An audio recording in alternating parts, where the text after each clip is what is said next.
Welcome to our channel. నేను మీ లక్ష్మణ్. ప్రస్తుతం మనతో పట్టున్నారు ప్రముఖ real estate expert Smita Krishnamurthy గారు. మేడం నమస్తే. నమస్తే ఎలా అండి. ఉన్నారు మేడం? Good sir. ఎస్, ఏం జరుగుతుంది అసలు మార్కెట్లో లాస్ట్ 6 months నుంచి? మార్కెట్ కొంచెం డల్గా ఉంది అంటున్నారు. మరోపక్క రేవంత్ రెడ్డి గారు స్పీచ్ విన్నామంటే రేపు పార్లమెంట్ ఎలక్షన్ తర్వాత కొంచెం మార్కెట్ పుంజుకునే అవకాశం ఉందని చెప్పి కూడా అంటున్నారు. మీరు పరిశీలించిన దాంట్లో రేపు పార్లమెంట్ ఎలక్షన్ తర్వాత మార్కెట్ కొంచెం మూవ్ అయ్యే అవకాశం ఉందంటారా? డెఫినెట్లీ ఉందండి. ఎందుకంటే లాస్ట్ 1 year నుంచి యాక్చువల్ మార్కెట్ స్టాగ్నెంట్ ఉంది. మనకి స్టేట్ ఎలక్షన్స్ని మంత్స్లో keeping in view the state elections market పడిపోయింది. మళ్ళీ చేంజ్ ఇన్ గవర్నమెంట్ వల్ల మార్కెట్ స్టాగ్నెంట్ అయిపోయింది. So definitely people are waiting. MP elections తర్వాత ఇన్వెస్టర్స్ కానీ ఇన్వెస్ట్మెంట్ ఆప్షన్స్ కానీ కొత్త అనౌన్స్మెంట్స్ కానీ people are eagerly waiting for that. ఎందుకంటే పీపుల్ కూడా they cannot hold their money for a longer period. So ఇప్పుడు ఆల్మోస్ట్ ఒక లాస్ట్ 6 months నుంచి చూస్తే ట్రాన్సాక్షన్స్ చాలా తక్కువ ఉన్నాయి హైదరాబాద్లో. సో డెఫినెట్లీ ఎంపీ ఎలక్షన్స్ తర్వాత వీఆర్ ఆల్ వెయిటింగ్ ఫార్వర్డ్ అనమాట to see the change in the market. Transactions చాలా తక్కువ ఉన్నాయని మీరు అంటున్నారు మేడం. ఎంత పర్సంటేజ్ ఆఫ్ మార్కెట్ డౌన్ ఉంది? ఆల్మోస్ట్ 40% అయితే మార్కెట్ ఈస్ డౌన్ అండి. So 40% market is down. అంటే అవసరం ఉన్న వాళ్ళు కొనుక్కుంటున్నారు. బేసిక్గా ఇల్లు కావాలనుకున్న వాళ్ళు దే ఆర్ నాట్ బాదర్డ్. అక్కడ ఫైనాన్షియలీ వాళ్ళకు ఎంత డబ్బులు ఉన్నాయని బట్టి దాన్ని బట్టి వాళ్ళు వెళ్తున్నారు. కానీ ఇన్వెస్ట్మెంట్స్కి వచ్చేటప్పటికి అంటే మీకు ఇల్లు ఉంది, నెక్స్ట్ ఇన్వెస్ట్ చేయాలనుకుంటున్నారు, ఫర్దర్ ఇన్వెస్ట్మెంట్ చేయాలనుకున్న వాళ్ళు దే ఆర్ హోల్డింగ్ బ్యాక్. అవసరం ఉన్న వాళ్ళు కొనుక్కుంటున్నారు మీరు అన్నారు. ఇది రైట్ టైం అయినా కొనుక్కోవడానికి? ఇల్లు పార్లమెంట్ ఎలక్షన్ తర్వాత మళ్ళీ రేట్లు పెరిగే అవకాశం ఉందని చెప్పి వినిపిస్తున్న మాట. పార్లమెంట్ ఎలక్షన్స్ తర్వాత రేట్లు పెరగటము తగ్గటము ఇల్లు కొనుక్కునే వాళ్ళకి అది అసలు ఎఫెక్ట్ అవ్వదు సార్. ఎందుకంటే డెఫినెట్లీ ప్రైజెస్ కరెక్షన్ అనేది ఉండదు. Basically when BRS government last time అందరూ అన్నారు ప్రైసెస్ కరెక్షన్ అవుతుందని. ఇప్పుడు ఆల్మోస్ట్ త్రీ months అయిపోయింది. There was no change in correction of prices. So prices correction అనేది రియల్ ఎస్టేట్ మార్కెట్లో ఇట్ ఈస్ నాట్ పాసిబుల్. ఎందుకంటే డెవలపర్ ఆయన ఎంత డబ్బులు పెట్టి కొనుక్కున్నాడో ఇప్పుడు గవర్నమెంట్ పడిపోయిందని తగ్గించి అయితే అమ్మలేడు కదా. సో ప్రైస్ కరెక్షన్ అనే ఆప్షన్ ఉండదండి. Only the thing is investor మాడ్యూల్లో వెళ్ళినప్పుడు ఇన్వెస్టర్స్ ఎక్కడ ఇన్వెస్ట్ చేయాలి అనే దానికోసం they are waiting and watching. అంతే తప్ప ప్రైస్ కరెక్షన్ అనేది is a false statement in real estate. అది ఎప్పుడు అవ్వదు సార్ అది. సో రియల్ ఎస్టేట్లో గత 10-15 సంవత్సరాల నుంచి చాలా సమూలమైన మార్పులు వచ్చాయి. మీరు గమనిస్తూనే ఉన్నారు. అంటే మోసాలు అనేవి తగ్గిపోయాయి. టెక్నాలజీ పెరిగిపోయింది, రేరా చట్టం వచ్చింది. ఇంత వచ్చినా కానీ రియల్ ఎస్టేట్లో ఏదో మూల మోసం జరుగుతూనే ఉంది. ఈ మోసాలు జరగడానికి కారణం ఏంటి? దీన్ని వెనకున్న అంటే ఎవరైతే మోసం చేస్తున్నారో వాళ్ళ ఉద్దేశం ఏంటి? దీన్ని ఎలా మనం సేఫ్గా బయటపడాలి ఇట్ల నుంచి అంటే మీరు ఏం చెప్తారు? రియల్ ఎస్టేట్లో మోసాలు పెరిగిపోయినాయండి యాక్చువల్లీ లాస్ట్ 5-6 years నుంచి. ఎందుకంటే ప్రీ లాంచ్ అని చాలా companies they are getting into scams. So ఇక్కడ కరెక్షన్ ఎక్కడ అవ్వాలి అంటే బయ్యర్స్ సైడ్ నుంచి కరెక్షన్ అవ్వాలి. ఓకే, మోసం చేసే వాళ్ళు 10 మంది ఉంటారు మార్కెట్లో. కానీ మనం మోసపోవాలా లేదా అనేది బయ్యర్స్ పట్టు ఉంటుంది. It's actually social responsibility. ఈ స్కామ్స్ అనేది డబ్బులు ఎక్కువ ఉన్న చోట డెఫినెట్లీ స్కామ్స్ ఉంటాయి. సో ఈ రియల్ ఎస్టేట్లో కూడా లాస్ట్ 5-6 years నుంచి ఇవి ఎక్కువైనాయి. యాక్చువల్లీ ఉండేటివి చిన్నగా చేసుకున్నారు. అంటే గతంతో పోల్చుకుంటే ఇంకా పెరిగాయి సార్. ఇది డిజిటల్ యుగంలో కూడా మనం ఎంత డిజిటల్ వచ్చినా కూడా 6,000 అమ్మే చోట 2,000కి ఇస్తుంటే జనాలు అక్కడే వెళ్ళి కొంటున్నారు. సో అది ఏమవుతుంది అంటే మిడిల్ క్లాస్ పీపుల్ని బాగా టార్గెట్ చేస్తున్నారు కంపెనీస్. సో ప్రీ లాంచ్లలో అది దే ఆర్ సెల్లింగ్ ఫ్లాట్స్లో జరుగుతున్నాయి, ప్లాట్స్లో కూడా జరుగుతున్నాయి, అగ్రికల్చరల్ ల్యాండ్స్లో కూడా జరుగుతున్నాయి. కానీ బేసిక్గా ఏమైందంటే కార్పొరేట్స్ ఇప్పుడు మోసాలు చేస్తున్నారు. సో ఒక ప్రైవేట్ లిమిటెడ్ కంపెనీ పెట్టుకొని దే ఆర్ డిక్లేరింగ్ ప్రాజెక్ట్స్. అసలు కొనేటప్పుడు జనాలు కూడా ఏమవుతుంది అంటే ఆ ల్యాండ్ కంపెనీ పేరు మీద ఉందా లేదా అని కూడా they are not verifying. Okay, they are just checking the prices. అక్కడే ఎక్కువ మోసాలు జరుగుతున్నాయి. బేసిక్గా ఏమవుతుందంటే ఈ ప్రీ లాంచ్ స్కీమ్స్లో ప్రాపర్టీస్ అమ్మేటప్పుడు there are many things. Pre లాంచ్లలో కొనుక్కోవచ్చు. I'm not saying that you cannot buy. ఎందుకంటే ఇప్పుడు అపర్ణ లాంటి కంపెనీస్ అన్ని ప్రీ లాంచ్లోనే అమ్మారు. అలాగనే వాళ్ళు ఇంత బిగ్ సెగ్మెంట్కి వచ్చారు కూడా. ఎందుకంటే ఇన్వెస్టర్స్ మనీతోనే ఎవరైనా కూడా ప్రాజెక్ట్స్ చేయగలుగుతారు. కానీ ఆ ప్రీ లాంచ్లలో కొనేటప్పుడు కూడా you have to take so many precautions. ఇది ఏమవుతుందంటే ఒక ల్యాండ్ని అగ్రిమెంట్ చేసేస్తున్నారు, బ్లూ షీట్లు వేసేస్తున్నారు, డిజిటల్లో ఫుల్ చుక్కలు చూపెడుతున్నారు. They are showing amenities, they are showing flats, they are showing swimming pool, 30 floors వస్తుంది, 33 floors వస్తుంది అని చెప్తున్నారు.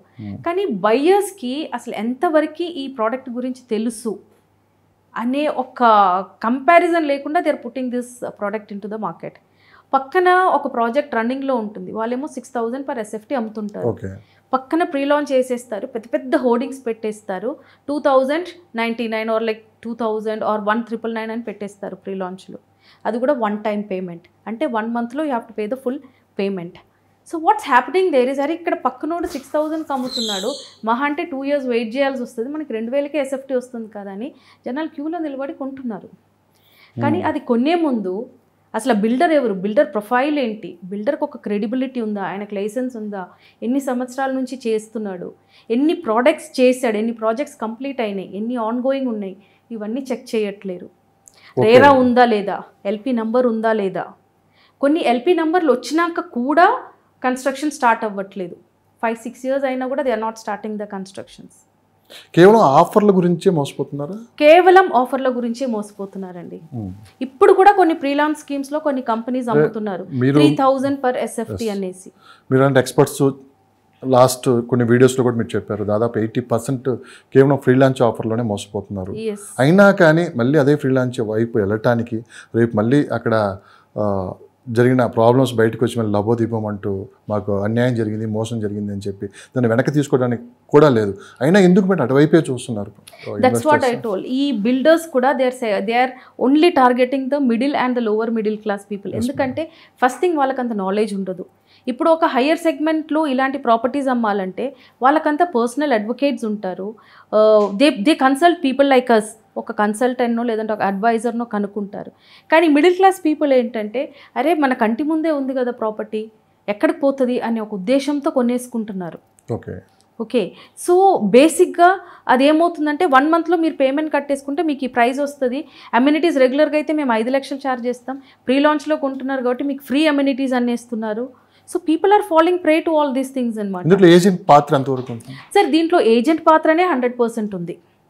ఎందుకంటే ఈ ఏజెంట్స్ అంతా ఏమవుతున్నారంటే ఊర్లలో నుంచి వస్తారు. సో హైదరాబాద్ ఇన్వెస్ట్మెంట్స్ కంటే కూడా వీళ్ళు ఈ ప్రమోషన్స్ వాళ్ళ ఊర్లలో కూడా చేసుకుంటున్నారు. అన్న ఇప్పుడు నువ్వు 2,000 కొనుక్కో, 5 years తర్వాత అది 10,000కి వెళ్తుంది. So that is how they are getting money. So and ఈ ఏజెంట్స్కి కూడా 100% నాలెడ్జ్ లేదు. ఈ చిన్న చిన్న ఏజెంట్స్ ఏంటంటే వాళ్ళకి రేరా అంటే ఏమో తెలియదు, ఎల్పి నంబర్లు అంటే ఏమో తెలియదు, డీసీ లెటర్ ఏంటో తెలియదు. సో వాళ్ళకి ఏం చెప్తారంటే మీ ఫ్లాట్ అమ్మంటే మీకు ఇన్ని లక్షలు ఇచ్చేస్తామంటే వాళ్ళు ఎగ్జైటెడ్ అయిపోతారు. అరే 2 ఫ్లాట్ అమ్మితే నాకు 1 year మొత్తం నా ఇల్లు గడుస్తుంది అని ఒక క్యాలిక్యులేషన్లో వాళ్ళు పనిచేస్తారు. అందరూ పని చేయడానికే వస్తున్నారు హైదరాబాద్కి. సో ఆయన పాత్ర ఏంటి, ఆయన he's looking at his commission. And end user ఏం చూసుకుంటున్నాడు, ఆ ప్రైస్ చూసుకుంటున్నాడు. అంతేగాని ఈ మధ్యలో ప్రాసెస్లో క్రెడిబిలిటీ ఆఫ్ ద బిల్డర్, ఈ రేరా, ఈ పర్మిషన్స్, గవర్నమెంట్ పెట్టిన నార్మ్స్, ఇది ఎవ్వరు చూడట్లేరు. ఆ ప్రైస్ ఏదైతే అట్రాక్టివ్గా ఉందో అదే పబ్లిక్ని కూడా అట్రాక్ట్ చేస్తుంది. అంటే ప్రాపర్టీ సేల్ చేసిన తర్వాత ఏజెంట్కి రెస్పాన్సిబిలిటీ ఉండదు?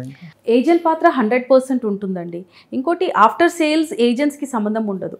ఎందుకంటే కంపెనీ విల్ టేక్ ఓవర్ అనమాట. కంపెనీలో CRM టీమ్ ఉంటుంది, వాళ్ళు హ్యాండిల్ చేసుకుంటారు క్లయింట్స్ని going further. So basically what happens is ఏజెంట్కి సేల్స్ రిజిస్ట్రేషన్ అయిపోయిందా, తన కమిషన్ రిలీజ్ అయిందా, హిస్ రెస్పాన్సిబిలిటీ అంతే. తర్వాత యాక్చువల్లీ ఏజెంట్కి కస్టమర్కి ఒక మంచి ఒక మంచి రిలేషన్షిప్ పెరుగుతుంది. అలాగనే అక్కడ సేల్స్ క్లోజ్ అవుతుంది. ఇక్కడ స్ట్రైట్ పాయింట్ మిమ్మల్ని చెప్పండి. అంటే ఏజెంట్ చూసి ఆ ప్రాపర్టీ కొంటున్నారా, కంపెనీ ప్రొఫైల్ చూసి ప్రాపర్టీ కొంటున్నారా? ఇప్పుడు ఏం నడుస్తుందంటే మీరు ఏం చెప్తారు? అంటే 2 type ఆఫ్ సేల్స్ ఉన్నాయి సార్. ఒకటేమో ఏజెంట్స్ని నమ్మి వచ్చే వాళ్ళు ఉంటారు. ఓకే, మనకు బాగా కావాల్సిన వాడు అతను చెప్పాడు కాబట్టి కొంటున్నామని చాలా మంది కొంటారు. ఎస్పెషల్లీ ఊర్లలో ఈ సెగ్మెంట్ బాగా నడుస్తుంది. ఓకే, ఇంకొకటి ప్రైస్ చూసి కొనే వాళ్ళు ఉంటారు. ఓకే, ఇంకొకటి కంపెనీ ప్రొఫైల్ అంటారా. ఇలాంటి కంపెనీస్కి పెద్ద గొప్ప ప్రొఫైల్స్ ఉండవు.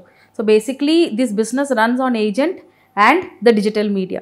డిజిటల్లో చాలా హైప్ క్రియేట్ చేసేస్తారు. ఫేస్బుక్లలో ఇన్స్టా, ట్విట్టర్ అన్ని చాలా పెద్ద పెద్ద బొమ్మలు గీసేసి 3Dలు చేస్తారు. అమ్యూనిటీస్ ఓన్ పాష్గా చూపెట్టేస్తారు, పెద్ద పెద్ద హోర్డింగ్స్ వేసేస్తారు. సో బేసిక్గా వీళ్ళు కొనే వాళ్ళందరూ ఈ ప్రైస్ అండ్ ఏజెంట్స్ని చూసి కొనే వాళ్ళే ఎక్కువ ఉంటారు. అంటే కొత్తగా వచ్చే వాళ్ళు మోసపోతున్నారా, లేకుంటే పాత వాళ్ళు కూడా అట్లే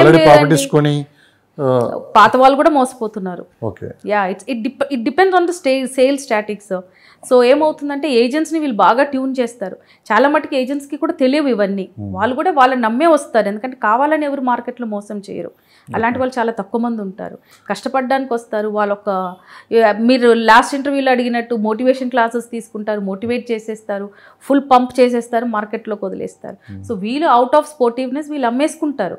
వీళ్ళు కంపెనీ వాళ్ళు ఏదైతే ఇస్తున్నారో అదే చూపెట్టేసి అమ్ముతున్నారు, కానీ బ్యాక్గ్రౌండ్లో ఇవి ఏం జరగబోతుందో వీళ్ళకి కూడా తెలియదు. చాలా మటుకి పీపుల్ డజంట్ నో. అంటే ఒక 10,000 5,000 ఖర్చు పెట్టుకొని ఒక అడ్వకేట్ని, ఒక ఎక్స్పర్ట్ని వాళ్ళ సలహాలు తీసుకొని ఒక ప్రాపర్టీ తీసుకోమని ఇప్పుడు చాలా ఇంటర్వ్యూలు కూడా చెప్తున్నాం. అయినా కానీ కేవలం ఒక 5-10,000 గిఫ్ట్లు ఇస్తున్నారని చెప్పి 2-3 కోట్ల రూపాయలు తీసుకొని పోయి వాళ్ళకి ఇస్తున్నారు. ఇప్పటికే అది నడుస్తూనే ఉంది.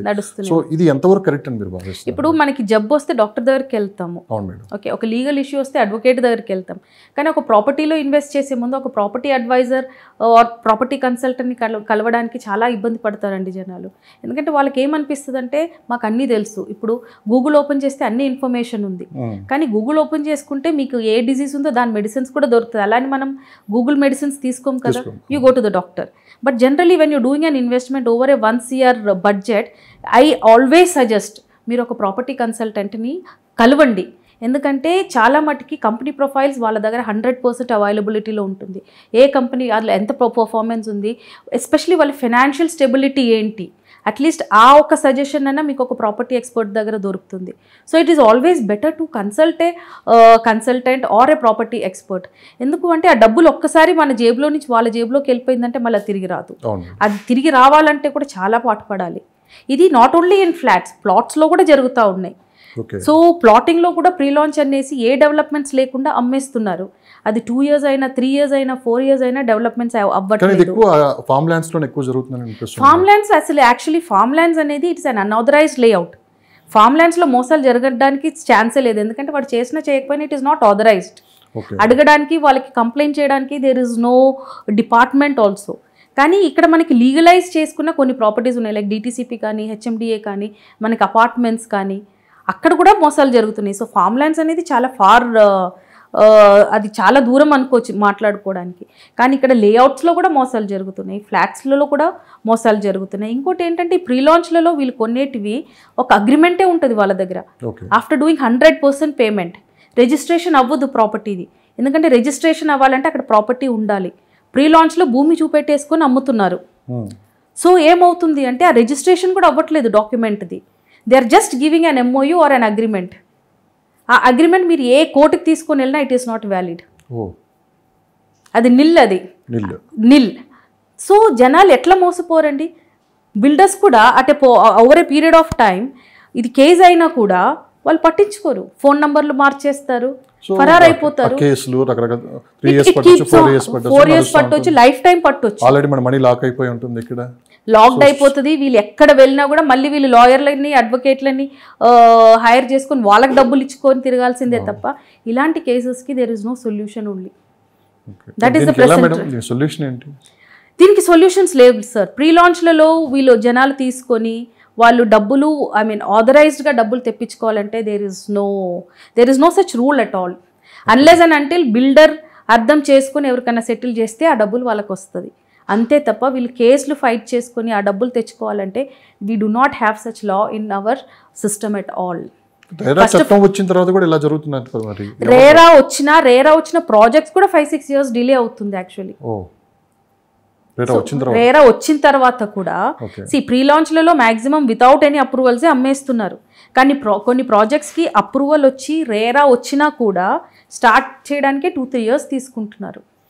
మేడం ఇల్లీగల్ ప్రాపర్టీస్ కావచ్చు, కోర్టు కేసులు రకరకాలు జరుగుతూ ఉంటాయి మేడం. ఇది టైం లిమిట్ ఏమైనా ఉంటుందా? ఈ కేసులు ఈ పరిష్కారం జరగడానికి చాలా టైం పడుతూ ఉంటుంది. సో ఇల్లీగల్ ప్రాపర్టీస్ గురించి చాలామంది ఇప్పటికీ ఇన్ఫర్మేషన్ కోసం వెతుకుతూ ఉన్నారు. అసలు ఏంటి ఇల్లీగల్ ప్రాపర్టీస్, ఎక్కడికి లాక్ అయిపోతాం మనం చెప్పడం అన్నారు. ఏంటి ఇల్లీగల్ ప్రాపర్టీస్, ఏంటి కోర్టు కేసులు ఎలా ఉంటాయి? ఇల్లీగల్ ప్రాపర్టీస్ అంటే చాలా టైప్స్ ఆఫ్ ఇల్లీగల్ ప్రాపర్టీస్ ఉంటాయి. అంటే కొంతమంది ఏమో కబ్జా చేసుకొని ఇల్లీగల్ పొజిషన్లో ఉంటారు, కొంతమంది ఏమో ఫ్యామిలీ డిస్ప్యూట్స్ ఉంటాయి.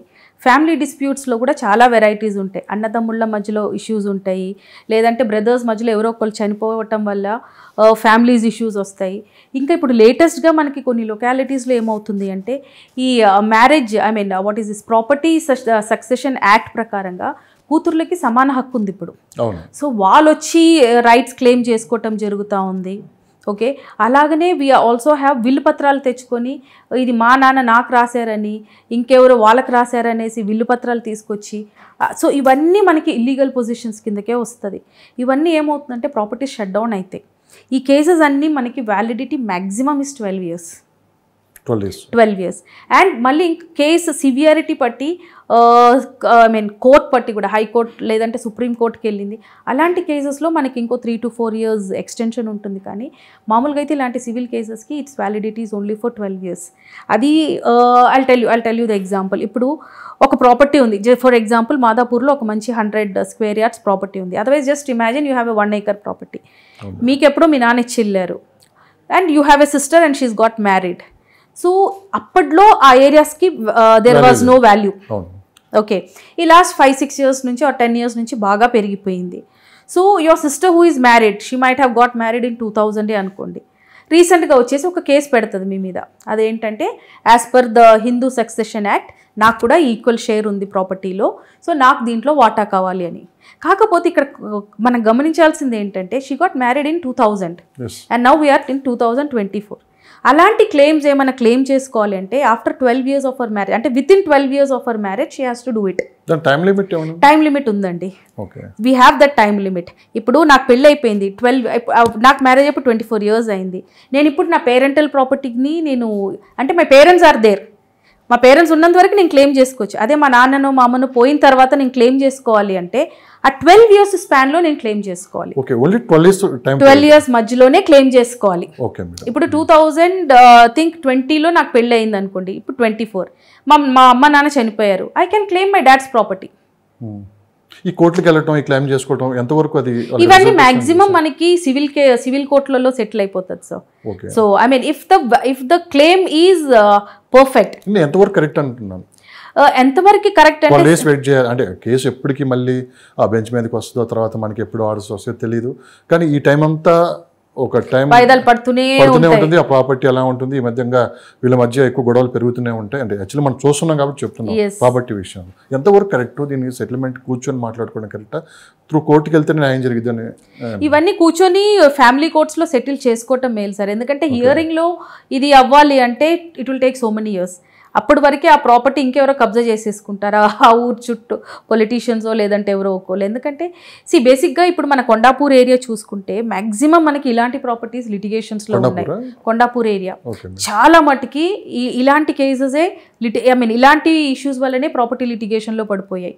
ఫ్యామిలీ డిస్ప్యూట్సే మ్యాక్సిమం ఉన్నాయి. ఆ ఫ్యామిలీ డిస్ప్యూట్స్లో కూడా డాటర్స్ క్లెయిమింగ్ ద ప్రాపర్టీయే 90% ఉన్నాయి. అక్కడ చాలా ప్రాపర్టీస్ మనకి లిటిగేషన్లో ఉన్నాయి. ఆ ప్రాపర్టీస్లో అన్నీ ఇవే జరుగుతున్నాయి. ఇంకొకటి మనకి విల్లు పత్రాలు. ఇది ఏమవుతుందంటే రిజిస్టర్డ్ విల్ డాక్యుమెంట్ అయితే it is a valid document.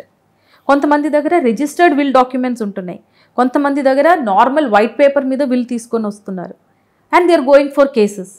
Actually మనకి ఏంటంటే రిజిస్టర్డ్ విల్లు పత్రం ఉందనుకోండి, ఆ ప్రాపర్టీ మన పేరెంట్సో మన ఫోర్ ఫాదర్సో ఎవరైతే మన పిల్లలకు రాశారో లేదంటే వేరే ఎవరికో రాశారో అనేది ఇట్ ఈస్ రిజిస్టర్డ్. అది మన ఎస్ఆర్ఓ ఆఫీస్లో స్టాంప్ డ్యూటీ కట్టి ఆ ప్రాపర్టీ ఆ డాక్యుమెంట్ని 1% ఖర్చు పెట్టి వాళ్ళు రిజిస్టర్ చేస్తున్నారు. ఓకే, అలాంటి విల్లు పత్రాలు వ్యాలిడ్. అది ఇది ఏమవుతుంది అంటే ఎస్పెషల్లీ ఇవన్నీ మనకి ముస్లిం ఫ్యామిలీస్లో చాలా జరుగుతున్నాయి. సో వాళ్ళకి చాలా క్లెయిమెన్స్ ఉంటారు. సో వేరే విల్ పత్రాలు తీసుకొని రావటము, ప్లెయిన్ డాక్యుమెంట్ తీసుకొని రావటము, ఈ ప్రాపర్టీ నాదని క్లెయిమ్ చేసుకోవటము, ఇలాంటివి జరుగుతూ ఉన్నాయి. కానీ actually if you go as per the procedure మనకి ఎవరివైతే రిజిస్టర్డ్ విల్ డాక్యుమెంట్ ఉందో ఆ విల్ డాక్యుమెంట్ మాత్రమే వ్యాలిడిటీ ఉంటుంది. మిగతా white paper will document, if he doesn't have a registered will document, ఈ white paper document is valid. ఎందుకంటే ఈ will నామాలన్నీ మనకి ఫ్యామిలీలోనే సెటిల్ అయిపోతుంది. కానీ if is not having a registered will document then white document will be valid. లేదు తను ఆల్రెడీ ఒక రిజిస్టర్డ్ డాక్యుమెంట్ చేశారు, తన విల్లులో నా పిల్లలకి ఇంత వెళ్ళాలి, నా కూతురికి ఇంత ఇవ్వాలి, ఇఫ్ ఈజ్ హ్యావింగ్ బ్రదర్స్ నా బ్రదర్స్కి ఇంత ఇవ్వాలి అని రాసి పెట్టి దాన్ని ఆ డాక్యుమెంట్ని రిజిస్టర్ చేశాడు అంటే ఆ registered document is only a valid document, not other will పత్రాలు వ్యాలిడ్ కావు. కాకపోతే ఇవేమవుతున్నాయి అంటే ఈ మల్టిపుల్ వారసులు ఉండటం వల్ల ఆ విల్ పత్రాలు ఈ విల్ పత్రాలు అని వచ్చేసి the place is going, the land is going in to litigation. So ఇలాంటివన్నీ మనం కోర్టుల చుట్టూ తిరిగే కంటే కూడా ఫ్యామిలీలో కూర్చొని డిస్కస్ చేసుకొని ఫ్యామిలీలో సెటిల్ చేసుకోవటం ఈజ్ ఫార్ బెటర్. అంత బాగుంది మేడం. తెలుసో తెలియక ఒక ఇల్లీగల్ ప్రాపర్టీ కొన్నారు, మీ డిస్ట్రిబ్యూట్ లో ఉంది ఫ్యామిలీ మధ్య, అలాంటి వాళ్ళ పరిస్థితి ఏంటి మేడం? ప్రాపర్టీ డిస్ప్యూట్లో ఉన్నప్పుడు రిజిస్ట్రేషన్ అయితే అవుతుందండి, unless and until it is very అంటే చాలా సివియర్గా ఉంటే కానీ అది ప్రాహిబిషన్ లిస్ట్లో పడదు. ఓకే, మీకు ఆ ల్యాండ్ ఇప్పుడు మీ ఫ్యామిలీ మధ్యలో చాలా పెద్ద ఇష్యూస్ ఉన్నాయంటే, కొట్టుకొని చచ్చిపోయేంత ఇష్యూ వచ్చింది, సో మీరు ఏం చేస్తారంటే డిస్ట్రిక్ట్ కలెక్టర్ దగ్గరికి వెళ్ళి రాస్తారు, నాకు మా ప్రాపర్టీలో ఇలాంటి ఇష్యూస్ ఉన్నాయి, ఇంతమంది లీగల్ హెయిర్స్ ఉన్నారు, ఆ ప్రాపర్టీని ప్రాహిబిషన్లో వేసేయండి. సో అలాంటి ప్రాపర్టీస్ని ప్రాహిబిషన్లో పెట్టేస్తారు. You can give an application, అది ప్రాహిబిషన్లో వేసేస్తారు. అది లేకుండా జస్ట్ ఏదో చిన్న చిన్న ఇష్యూస్ అవుతున్నాయి, నాకు ఇంత పర్సంటేజ్ కావాలి, నాకు ఇంత పర్సంటేజ్ కావాలని మీరు అన్న తమ్ముళ్ళు కొట్టుకుంటున్నారు, లేదంటే you are having a dispute, అలాంటి విషయాలలో మనకి కోర్టు వరకు వెళ్ళాల్సిన అవసరం లేదు, అది ప్రాహిబిషన్లో వేయాల్సిన అవసరం లేదు. సో అలాంటప్పుడు మీ రిజిస్ట్రేషన్స్ అవుతాయి, ఎందుకంటే అది ఫ్యామిలీలో ఉంది, బయట వాళ్ళ ఇన్వాల్వ్మెంట్ కూడా లేదు. సో అలాంటి ప్రాపర్టీస్ రిజిస్ట్రేషన్ అవుతుంది అండి. బ్యాంకింగ్ సంబంధించి మనకి లోన్స్ అవి వస్తుంది సార్, ఎందుకంటే దాని మీద as long as you are having an FIR on that land, మీరు ఒక ఎఫ్ఐఆర్ ఫైల్ చేసుకున్నారనుకోండి ఆ ల్యాండ్ మీద, అప్పుడు మీకు ఇది లిటిగేషన్ మీకు రిజిస్ట్రార్లో ఎంటర్ అయిపోతుంది. అంతవరకు ప్రాపర్టీ ఈజ్ క్లియర్, మీ ఫ్యామిలీలో మీ మధ్యలో జరుగుతూ ఉంది. అదే ఇప్పుడు ఇల్లీగల్ కబ్జానో లేదంటే ఎవరికైనా ఏమైనా ఇష్యూ ఉంది అనేసి ఆ ప్రాపర్టీ మీద ఎఫ్ఐఆర్ అయ్యింది అనుకోండి, ఒక ఎఫ్ఐఆర్ నేను చేశాను మీ ప్రాపర్టీ మీద, అప్పుడు ఆ ప్రాపర్టీ విల్ గో లీగలీ లిటిగేషన్లోకి వెళ్ళిపోతుంది. అప్పుడు అది కూడా ప్రాహిబిషన్లోకి వెళ్ళిపోతుంది, ఎందుకంటే ఆ ప్రాపర్టీ మీద కేసు ఉంది. జనరలీ ఈ ఇల్లీగల్ కబ్జాలకి ఇలాంటి లిటిగేషన్ ప్రాపర్టీస్కి ఫస్ట్ చేసేది ఏంటంటే మనం ఎఫ్ఐఆర్ ఫైల్ చేస్తాము. ఎఫ్ఐఆర్ ఫైల్ చేసి ఆ ఎఫ్ఐఆర్ కాపీని తీసుకొని వెళ్ళి మీరు ఎస్పీ ఆఫీస్లో సబ్మిట్ చేయాలి. ఆ ఎస్పీ ఆఫీస్లో అది వాళ్ళు సబ్మిషన్ తీసుకుంటే it is well and good, లేదు అంటే మీరు డైరెక్ట్ కోర్టులో కూడా సబ్మిట్ చేసుకోవచ్చు. అది కోర్టులో మీకు గ్రీవియన్స్ డివిజన్ అని ఒకటి ఉంటుంది, ఆ గ్రీవియన్స్ దాంట్లో వెళ్ళి మీరు నాకు ఇలాంటి ఇష్యూస్ ఉన్నాయి, I have filed and FIR, SP ఆఫీస్కి వెళ్తే వాళ్ళు యాక్సెప్ట్ చేయలేదు, so I want to submit it here అని చెప్పేసి అక్కడ కూడా మీరు సబ్మిట్ చేసుకోవచ్చు. అప్పుడు కోర్ట్ ఆర్డర్ ఇస్తుంది, అది ఏ పోలీస్ స్టేషన్ లిమిట్స్లోకి వస్తుందో అప్పుడు కోర్ట్ విల్ ఆర్డర్ అనమాట, you have to settle this issue అని. అంటే మాక్సిమం విలేజెస్లో డబల్ రిజిస్ట్రేషన్ తోటి కొన్ని ఎక్కువ ప్రాబ్లమ్స్ అయితే ఫేస్ చేస్తున్నారు మేడం. అవునండి, అంటే ఒరిజినల్ ఒకటి ఉంటుంది, ఒకటి కావాలని చెప్పి కొంతమంది టైఅప్ అయిపోయి వాళ్ళు మరో రిజిస్ట్రేషన్ చేపిస్తున్నారు. మరి ఇలాంటి వాళ్ళ పరిస్థితి ఏంటి మేడం? డబుల్ రిజిస్ట్రేషన్ అనేది మనకి అగ్రికల్చరల్ ల్యాండ్స్లో మాత్రమే అవుతుంది, ఎందుకంటే జరుగుతుంది, డెఫినెట్గా జరుగుతున్నాయండి. విలేజెస్లో ఏమవుతుంది అంటే ఈ మెయిన్ రోడ్ బిట్స్ అంటే హైవే బిట్స్కి చాలా డిమాండ్ ఉంది. సో ఫ్యామిలీ లోపలనే చేసేసుకుంటున్నారు. యూనో సిగ్నేచర్ ఫార్జరీలు జరుగుతున్నాయి, ఎస్ఆర్ఓలో వెళ్ళి మేనేజ్ చేసుకోవటము, అలాంటివన్నీ జరుగుతున్నాయి. విలేజెస్లో ఇప్పుడు కూడా డబుల్ రిజిస్ట్రేషన్స్, త్రిబుల్ రిజిస్ట్రేషన్స్ జరుగుతున్నాయండి. అంటే మన తెలంగాణ లిమిట్స్ వదిలేస్తే మీకు ఏ స్టేట్లో మీకు డబుల్ రిజిస్ట్రేషన్ అవ్వదు. దానికి అక్కడ ఒక ప్రొసీజర్ ఉందండి, మ్యూటేషన్ అనేది. అంటే నేను ఒక ప్రాపర్టీ తీసుకున్నాను అనుకోండి, ఆ ప్రాపర్టీకి నేను mutation చేయించేసుకుంటాను.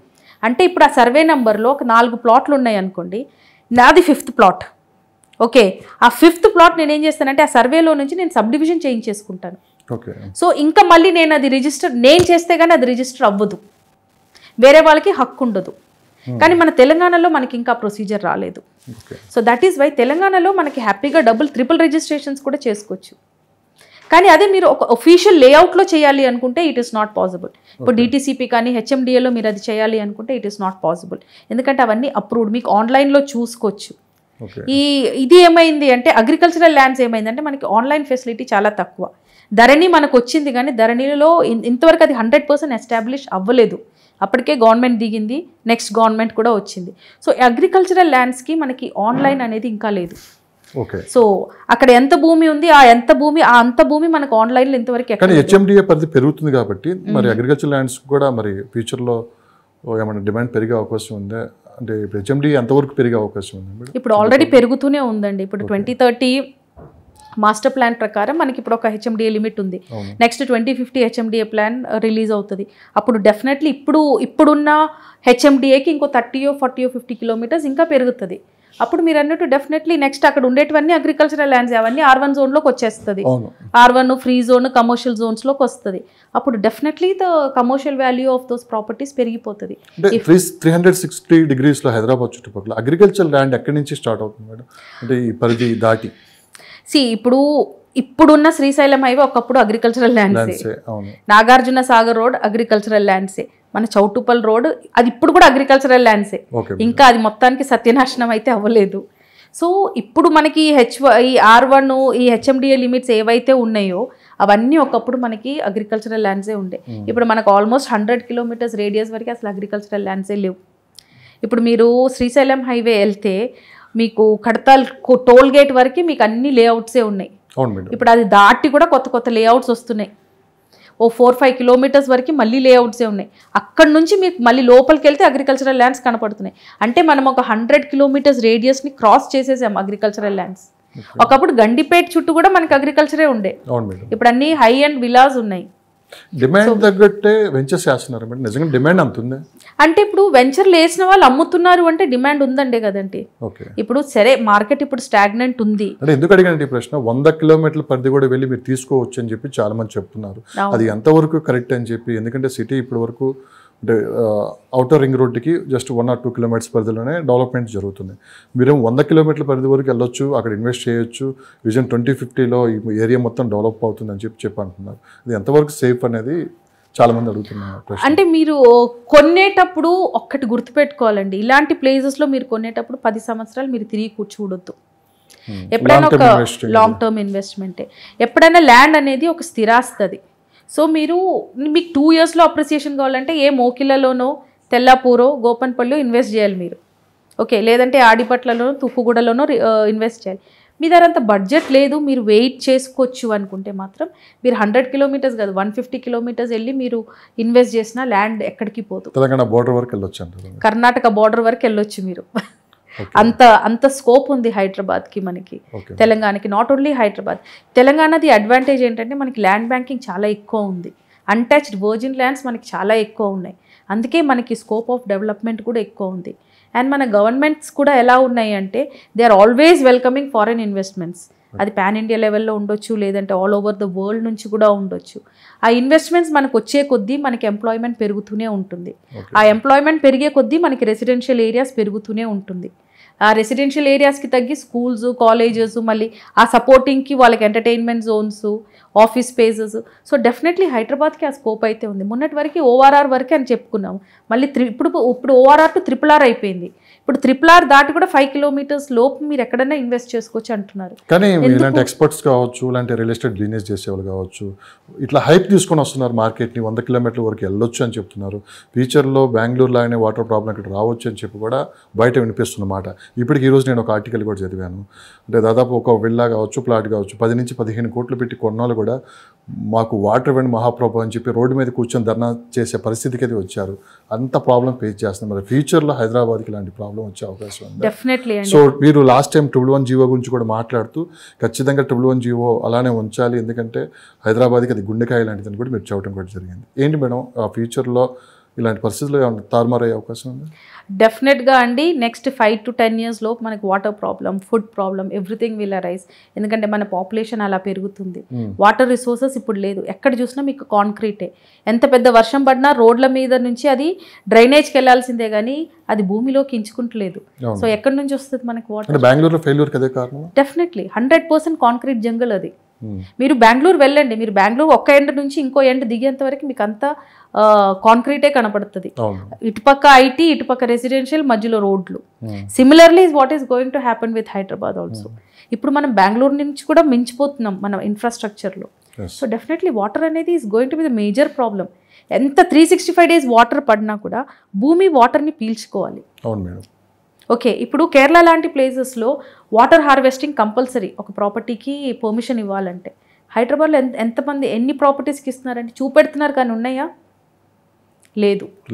So that is the main reason. ఇప్పుడు ఒక గవర్నమెంట్ పాలసీస్ని మనం ఎంత బాగా ఇంప్లిమెంట్ చేసుకుంటాము అనేది కూడా మ్యాటర్స్ అవర్ ఫ్యూచర్. అంటే లాస్ట్ గవర్నమెంట్ 2050 వరకు హైదరాబాద్కి ఎటువంటి నీటి కొరత ఉండదని చెప్పారు. 111 జీవో విషయంలో కూడా వాళ్ళు అసెంబ్లీలో ఒక తీర్మానాన్ని ప్రవేశపెట్టారు. తర్వాత అది పెండింగ్ పడి ఆగిపోయింది. మరి కాంగ్రెస్ గవర్నమెంట్లో బెంగళూరు పరిస్థితులు చూసి ఈ 111 జీవో పైన వాళ్ళ నిర్ణయం ఎలా ఉంటుంది? ఒకవేళ ఆ ప్రాంతానికి మళ్ళీ లాస్ట్ టైం గవర్నమెంట్ లాగా దాన్ని కమర్షియల్ జోన్గా తీసుకోవాలనుకుంటే ఎలాంటి పరిస్థితులు ఎదుర్కోవాల్సి వస్తుంది? 311 జియో రివోక్ అయితే చేయడానికి ఏ స్టేట్ గవర్నమెంట్ చేతిలో అయితే they don't have the permissions. ఎందుకంటే అది గ్రీన్ ట్రిబ్యునల్ జోన్, అది మనకి 100% సెంట్రల్ గవర్నమెంట్ నుంచి రావాలి. స్టేట్ గవర్నమెంట్ వాళ్ళ పొలిటికల్ స్టంట్స్ కోసం వాళ్ళు అనౌన్స్మెంట్స్ చేస్తారు, కానీ 311 GO revoking is not possible.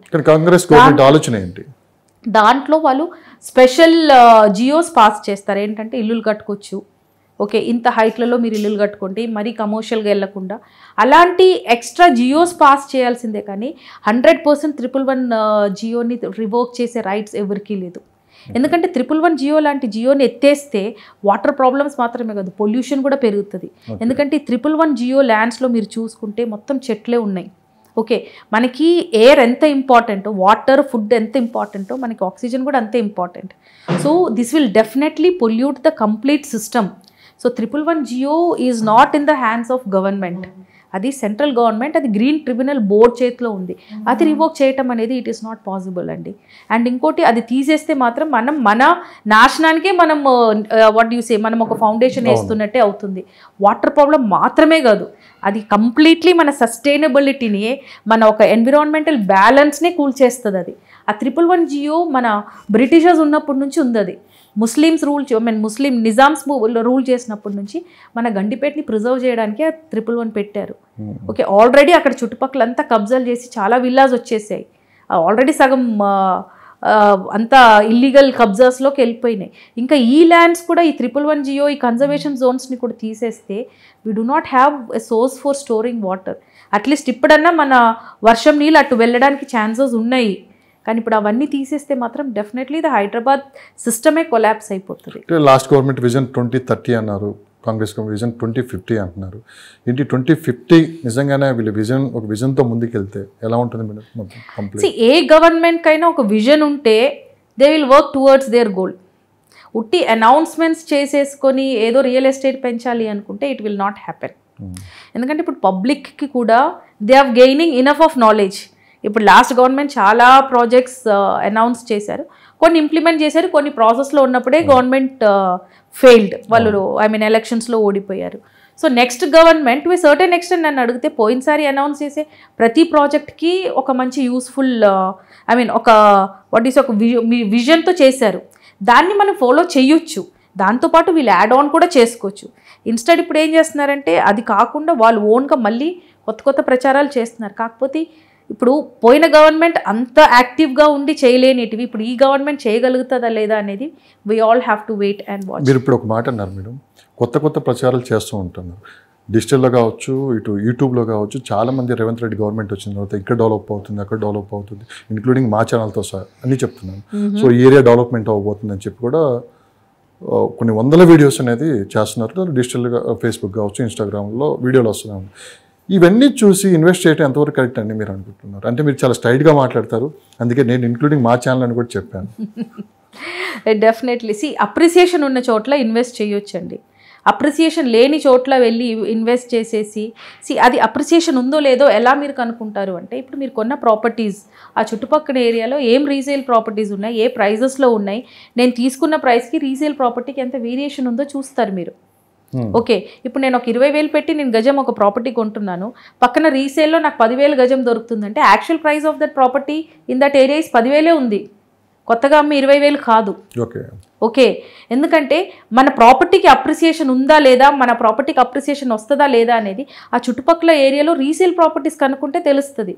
నేను ఆవేశంలో కొత్త ప్రాజెక్ట్ తీసుకుంటా, ఒక ప్లాట్ తీసుకుంటా, కానీ నేను అది అమ్మాలి అంటే ప్రాపర్టీ కొనేది ఎందుకు, మనం ఒక ఇన్వెస్ట్మెంట్ పర్పస్ కోసం. సో ఇన్వెస్ట్మెంట్ మనం మల్టిప్లై చేసి మనకు డబ్బులు వచ్చింది, నేను ఇప్పుడు అమ్ముకుంటాను అనుకున్నప్పుడే కదా అప్రిసియేషన్ అనేది మనకు అక్కడ క్యాలిక్యులేట్ అవుతుంది. సో కొత్త ప్రాజెక్ట్లో 20,000 ఉంది, పాత ప్రాజెక్ట్లో పాత లేఅవుట్లో నాకు అదే చుట్టుపక్కల లొకాలిటీస్లో నాకు 10,000 దొరుకుతుంది అంటే actual price of that locality is only 10,000 per గజం.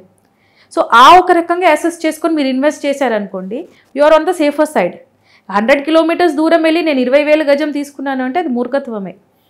సో యూ షుడ్ అసెస్ మీరు ఇన్వెస్ట్ చేసేది మీరు ఏ ప్రైస్లో ఇన్వెస్ట్ చేస్తున్నారు అనేది ఇట్ ఈస్ మోర్ మ్యాండేట్. ఇప్పుడు ఒక కొత్త కంపెనీ వచ్చింది, అక్కడ వాళ్ళ ఏజెంట్స్ 100 విషయాలు చెప్తారు, అవి ఏది కన్సిడర్ చేసుకోవద్దు. ఆ ఊర్లో నుంచి హైవే వెళ్తుందా, రోడ్ యాక్సెస్ ఎంత ఉంది, చుట్టుపక్కల ఊర్లు ఉన్నాయా, అంటే మినిమం డెవలప్మెంట్స్ అవి. వీళ్ళు చెప్పినట్టు ఎయిర్పోర్ట్ వస్తుందో లేదో మనకు తెలియదు, తెలీదు. సెస్ వస్తుందో లేదో తెలియదు, గవర్నమెంట్ మారినాక రోడ్లు వేస్తారో తెలియదు. సో ఒక మినిమం ఇప్పుడు పాతకాలంలో మన ఫోర్ ఫాదర్స్ని చూసుకుంటే వాళ్ళు ల్యాండ్స్ కొనే ముందు రెండు విషయాలు చూస్తారు. నీళ్ళు పడతాయా లేవా, రోడ్కి ఎంత దూరం ఉందో లేదో. That is our forefathers way of thinking when they use to buy. ఇప్పుడు కూడా నేను అనేది అదే, మనం కొనే ప్రాపర్టీ నుంచి రోడ్ ఎంత దూరం ఉంది, చుట్టుపక్కల ఊర్లు ఎంత దూరంలో ఉన్నాయి, నీళ్ళు పడతాయా. ఎందుకంటే ఏమీ లేకపోతే వ్యవసాయం చేసుకోవడానికి నీళ్ళైతే కావాలి, ఒక ఇల్లు కట్టుకోవాలన్నా నీళ్ళు కావాలి. ఇవి 3 మీరు కన్సిడర్ చేసుకుంటే డెఫినెట్లీ మీకు ఆ ఏరియాలో ఇక్కడ సెజ్ వస్తుంది, ఇక్కడ అది వస్తుంది, అవన్నీ పట్టించుకోవద్దు. ఆ ఏరియాలో ఏ వాల్యూ ఉంది, అగ్రికల్చరల్ చేసుకున్నా కూడా బ్రతకగలిగే అంత పరిస్థితులు అక్కడ ఉన్నాయి అంటే మీరు డెఫినెట్గా ప్రాపర్టీస్లో ఇన్వెస్ట్ చేసుకోవచ్చు. ఈ అనౌన్స్మెంట్స్ అనేది సిటీ పక్కన అనౌన్స్ చేసి మనం కొంటున్నామంటే ఓకే, కానీ 100 కిలోమీటర్ల దూరంలో అనౌన్స్మెంట్స్ని మనం నమ్మి కొనాలి అంటే హై ప్రైజెస్లో ఇట్స్ వెరీ డిఫికల్ట్. నిమ్స్ అనౌన్స్మెంట్తో జహీరాబాద్ మొత్తం మార్కెట్ ఎట్లా అయిపోయిందండి. ఇప్పుడు కామన్ పీపుల్ కెనాట్ బై, కానీ నిమ్స్ ఎంతవరకు వచ్చింది, యాదాద్రి కూడా అంతే కదా, యాదాద్రి కూడా అంతే, చుట్టుపక్కల విపరీతంగా పెరిగిపోయింది. కానీ అక్కడ కమర్షియల్ యాక్టివిటీస్ ఏం జరుగుతున్నాయి, ఏమీ జరగట్లేదు. కొనే వాళ్ళందరూ లాస్లో ఉన్నారు ఇప్పుడు, ఎందుకంటే రీసేల్ చేయలేకపోతున్నారు. 5 yearsలో అంత వస్తుంది, తిరుపతిలా తయారవుతుంది అన్నారు. తిరుపతి అది డీకేడ్స్ నుంచి అయ్యింది. ఏదో ఒక టెంపుల్ని మనం అప్గ్రేడ్ చేసుకోనో లేదంటే డెకరేట్ చేసుకోనో ఆ ప్లేస్కి ఒక ఆరా తీసుకొని రావాలంటే అది నాట్ పాసిబుల్. 100% పడిపోయిందండి. అక్కడ టెంపుల్ తప్ప ఏమీ లేదు. We do not have anything other than temple there. అక్కడ కమర్షియల్ యాక్టివిటీస్ వస్తే డెఫినెట్లీ కమర్షియల్ వాల్యూ పెరుగుతుంది. అండ్ యాదగిరి గుట్ట అనేది మనకి తెలంగాణలోనే ఫేమస్. అదే తిరుపతి లాంటి ప్లేసెస్లో ఆల్ ఓవర్ వరల్డ్ నుంచి వస్తారు. ఆ ఫేమ్ ఇంకా మనకి యాదగిరి గుట్టకు రాలేదు. సో అక్కడ కొన్న వాళ్ళకి అప్రిసియేషన్ రావాలంటే వాడి 50 years ఆగాలి. అది that should be a point of thinking when you buying the property. ఇప్పుడు పాతగా ఉండే టెంపుల్, వెలిసి ఉన్న టెంపుల్ని జనాలు చూడటం రావటము, ఏదో కట్టుకున్న టెంపుల్కి అంత పీపుల్ని అట్రాక్ట్ చేయటం అనేది ఇట్ ఈస్ వెరీ డిఫికల్ట్. అది it was just a political stunt అంతే. రీసేల్ ప్రాపర్టీస్ గురించి చాలామంది అడుగుతూ ఉంటారు మేడం. అంటే రీసేల్ ప్రాపర్టీస్లో ఎన్ని ఇయర్స్, 5 years ప్రాపర్టీ అనుకోండి, ఎంత దానికి బడ్జెట్ మనం కేటాయించవచ్చు అని రకరకాల బయట జరుగుతూ ఉంటాయి. ఎలా మేడం దీనికి అంటే రీసేల్ ప్రాపర్టీని ఎలా గుర్తించాలి, దానికి ఎంత ఇన్వెస్ట్మెంట్ చేయొచ్చు అనేది ఎవరి ద్వారా మనం తెలుసుకుంటే అవకాశం? రీసేల్ ప్రాపర్టీస్కి చాలా హ్యూజ్ డిమాండ్ ఉందండి మార్కెట్లో. ఎందుకంటే ఇప్పుడున్న ప్రెసెంట్ ట్రెండ్లో కొత్త ప్రాపర్టీస్కి చాలా హై ప్రైజ్డ్. ఇప్పుడు నేను అన్నట్టు 20,000, 10,000 అంత వేరియేషన్ ఉంది. మినిమం ఒక గజం మీద మీకు 5,000 to 10,000 వరకు వేరియేషన్ ఉన్న చాలా లేఅవుట్స్ ఉన్నాయి. కాకపోతే అక్కడ వీళ్ళు చూపెట్టేది ఏంటంటే ఇది పాత లేఅవుట్, ఇది కొత్త లేఅవుట్. కానీ కొత్త లేఅవుట్ కూడా ఆఫ్టర్ 3-4 years పాతగా అవుతుంది కదా, అవి కూడా రోడ్లు లేచిపోతాయి. Okay, so what they are showing is ఇప్పుడు వచ్చే కొత్త లేఅవుట్స్లో అమ్యూనిటీస్ చూపెడుతున్నారు. ఓకే, ఒక క్లబ్ హౌస్ కట్టడము, లేదంటే కొంచెం రోడ్లు స్టైల్గా వేసుకోవటము, ఓకే పాత్వేలు క్రియేట్ చేయటము, చెట్లు పెట్టడము, షో ట్రీస్ పెట్టడం, అవన్నీ పక్కన పెడితే అమ్ముకునేటప్పుడు వాళ్ళు అవన్నీ చేస్తారు. కానీ ఈ చెట్లు ఆఫ్టర్ 10 years ఉంటాయా? ఉండవు. సో మనం ఒక ప్లాట్లో ఇన్వెస్ట్ చేస్తున్నామంటే as I told 5 to 10 years అనేది లాక్-ఇన్ పీరియడ్ పెట్టుకోవాలి. అక్కడ మనం భూమిని క్యాలిక్యులేట్ చేయాలి, వాళ్ళు చేసే డెకరేషన్లని కాదు. ఎందుకంటే డెకరేషన్స్ అన్నీ ఫేడ్ అవుట్ అయిపోతుంది after some time. All the builders don't maintain their layout. భూముల రేట్లు ఒక్కసారిగా పెరగడానికి హైప్ ఎవరు క్రియేట్ చేస్తున్నారంటే అది హైప్ అనలేం సార్, ఎందుకంటే లాస్ట్ గవర్నమెంట్లో చాలా డెవలప్మెంట్స్ చేశారు, అందుకే మనకి భూమి రేట్లు ఇంత పెరిగినాయి. ఓకే, 100 kilometers రేడియస్ భూమి పెరగటంలో తప్పు లేదు. ఎందుకంటే జడ్చర్ల పోలేపల్లి సెజ్ వరకు మనకి మంచి డిమాండ్ ఉంది. ఇప్పుడు బెంగళూరు హైవే చూస్తే అసలు నెవర్ డైయింగ్ రోడ్ అది. Mumbai highway is a hype again. కానీ Bengaluru highway business point of వ్యూలో మనకి connectivity from the airport, Bengaluru highway ఇవన్నీ పెట్టి చూసుకుంటే మనకి Bengaluru highway is a never dying road అది. ఓకే, సో కొనేటప్పుడు కూడా మనం వెంచర్లు వేసేటప్పుడు మనం కొనేటప్పుడు కూడా ఇవన్నీ మనసులో పెట్టుకోవాలి. That is why I always tell you, ఒక్క ప్రాపర్టీ కన్సల్టెంట్ని కలవటంలో there is no harm. Actually కొంతమంది ఛార్జ్ చేస్తున్నారు, కొంతమంది ఛార్జ్ కూడా లేదు. ఇప్పుడు people come to us for online consultation, we don't even charge. కొన్ని లేఅవుట్స్ పంపిస్తారు, ఈ దీంట్లో పెట్టొచ్చా, ఈ బిల్డర్ ప్రొఫైల్ గురించి కనుక్కుంటారా, మేము అసలు ఛార్జ్ కూడా చేయము. ఎందుకంటే మాకు అంత క్రెడిబిలిటీ ఉంది మార్కెట్లో. కానీ ఒక్క కన్సల్టెంట్ని కనుక్కొని మీరు ఇన్వెస్ట్ చేయడంలో దేర్ ఇస్ నో హార్మ్ అనమాట. సో వాళ్ళు చెప్పగలుగుతారు ఈ ఏరియాస్లో మీరు ఇంత పెట్టండి మీకు ఎప్పటికీ లాస్ రాదు అనేసి. ఎందుకంటే ఒక కొత్త వెంచర్ ప్రమోట్ చేసేటప్పుడు వాళ్ళ వెంచర్ని 100% హైప్లో చూపెడతారు, ఎందుకంటే వాళ్ళు అది అమ్ముకోవాలి కాబట్టి.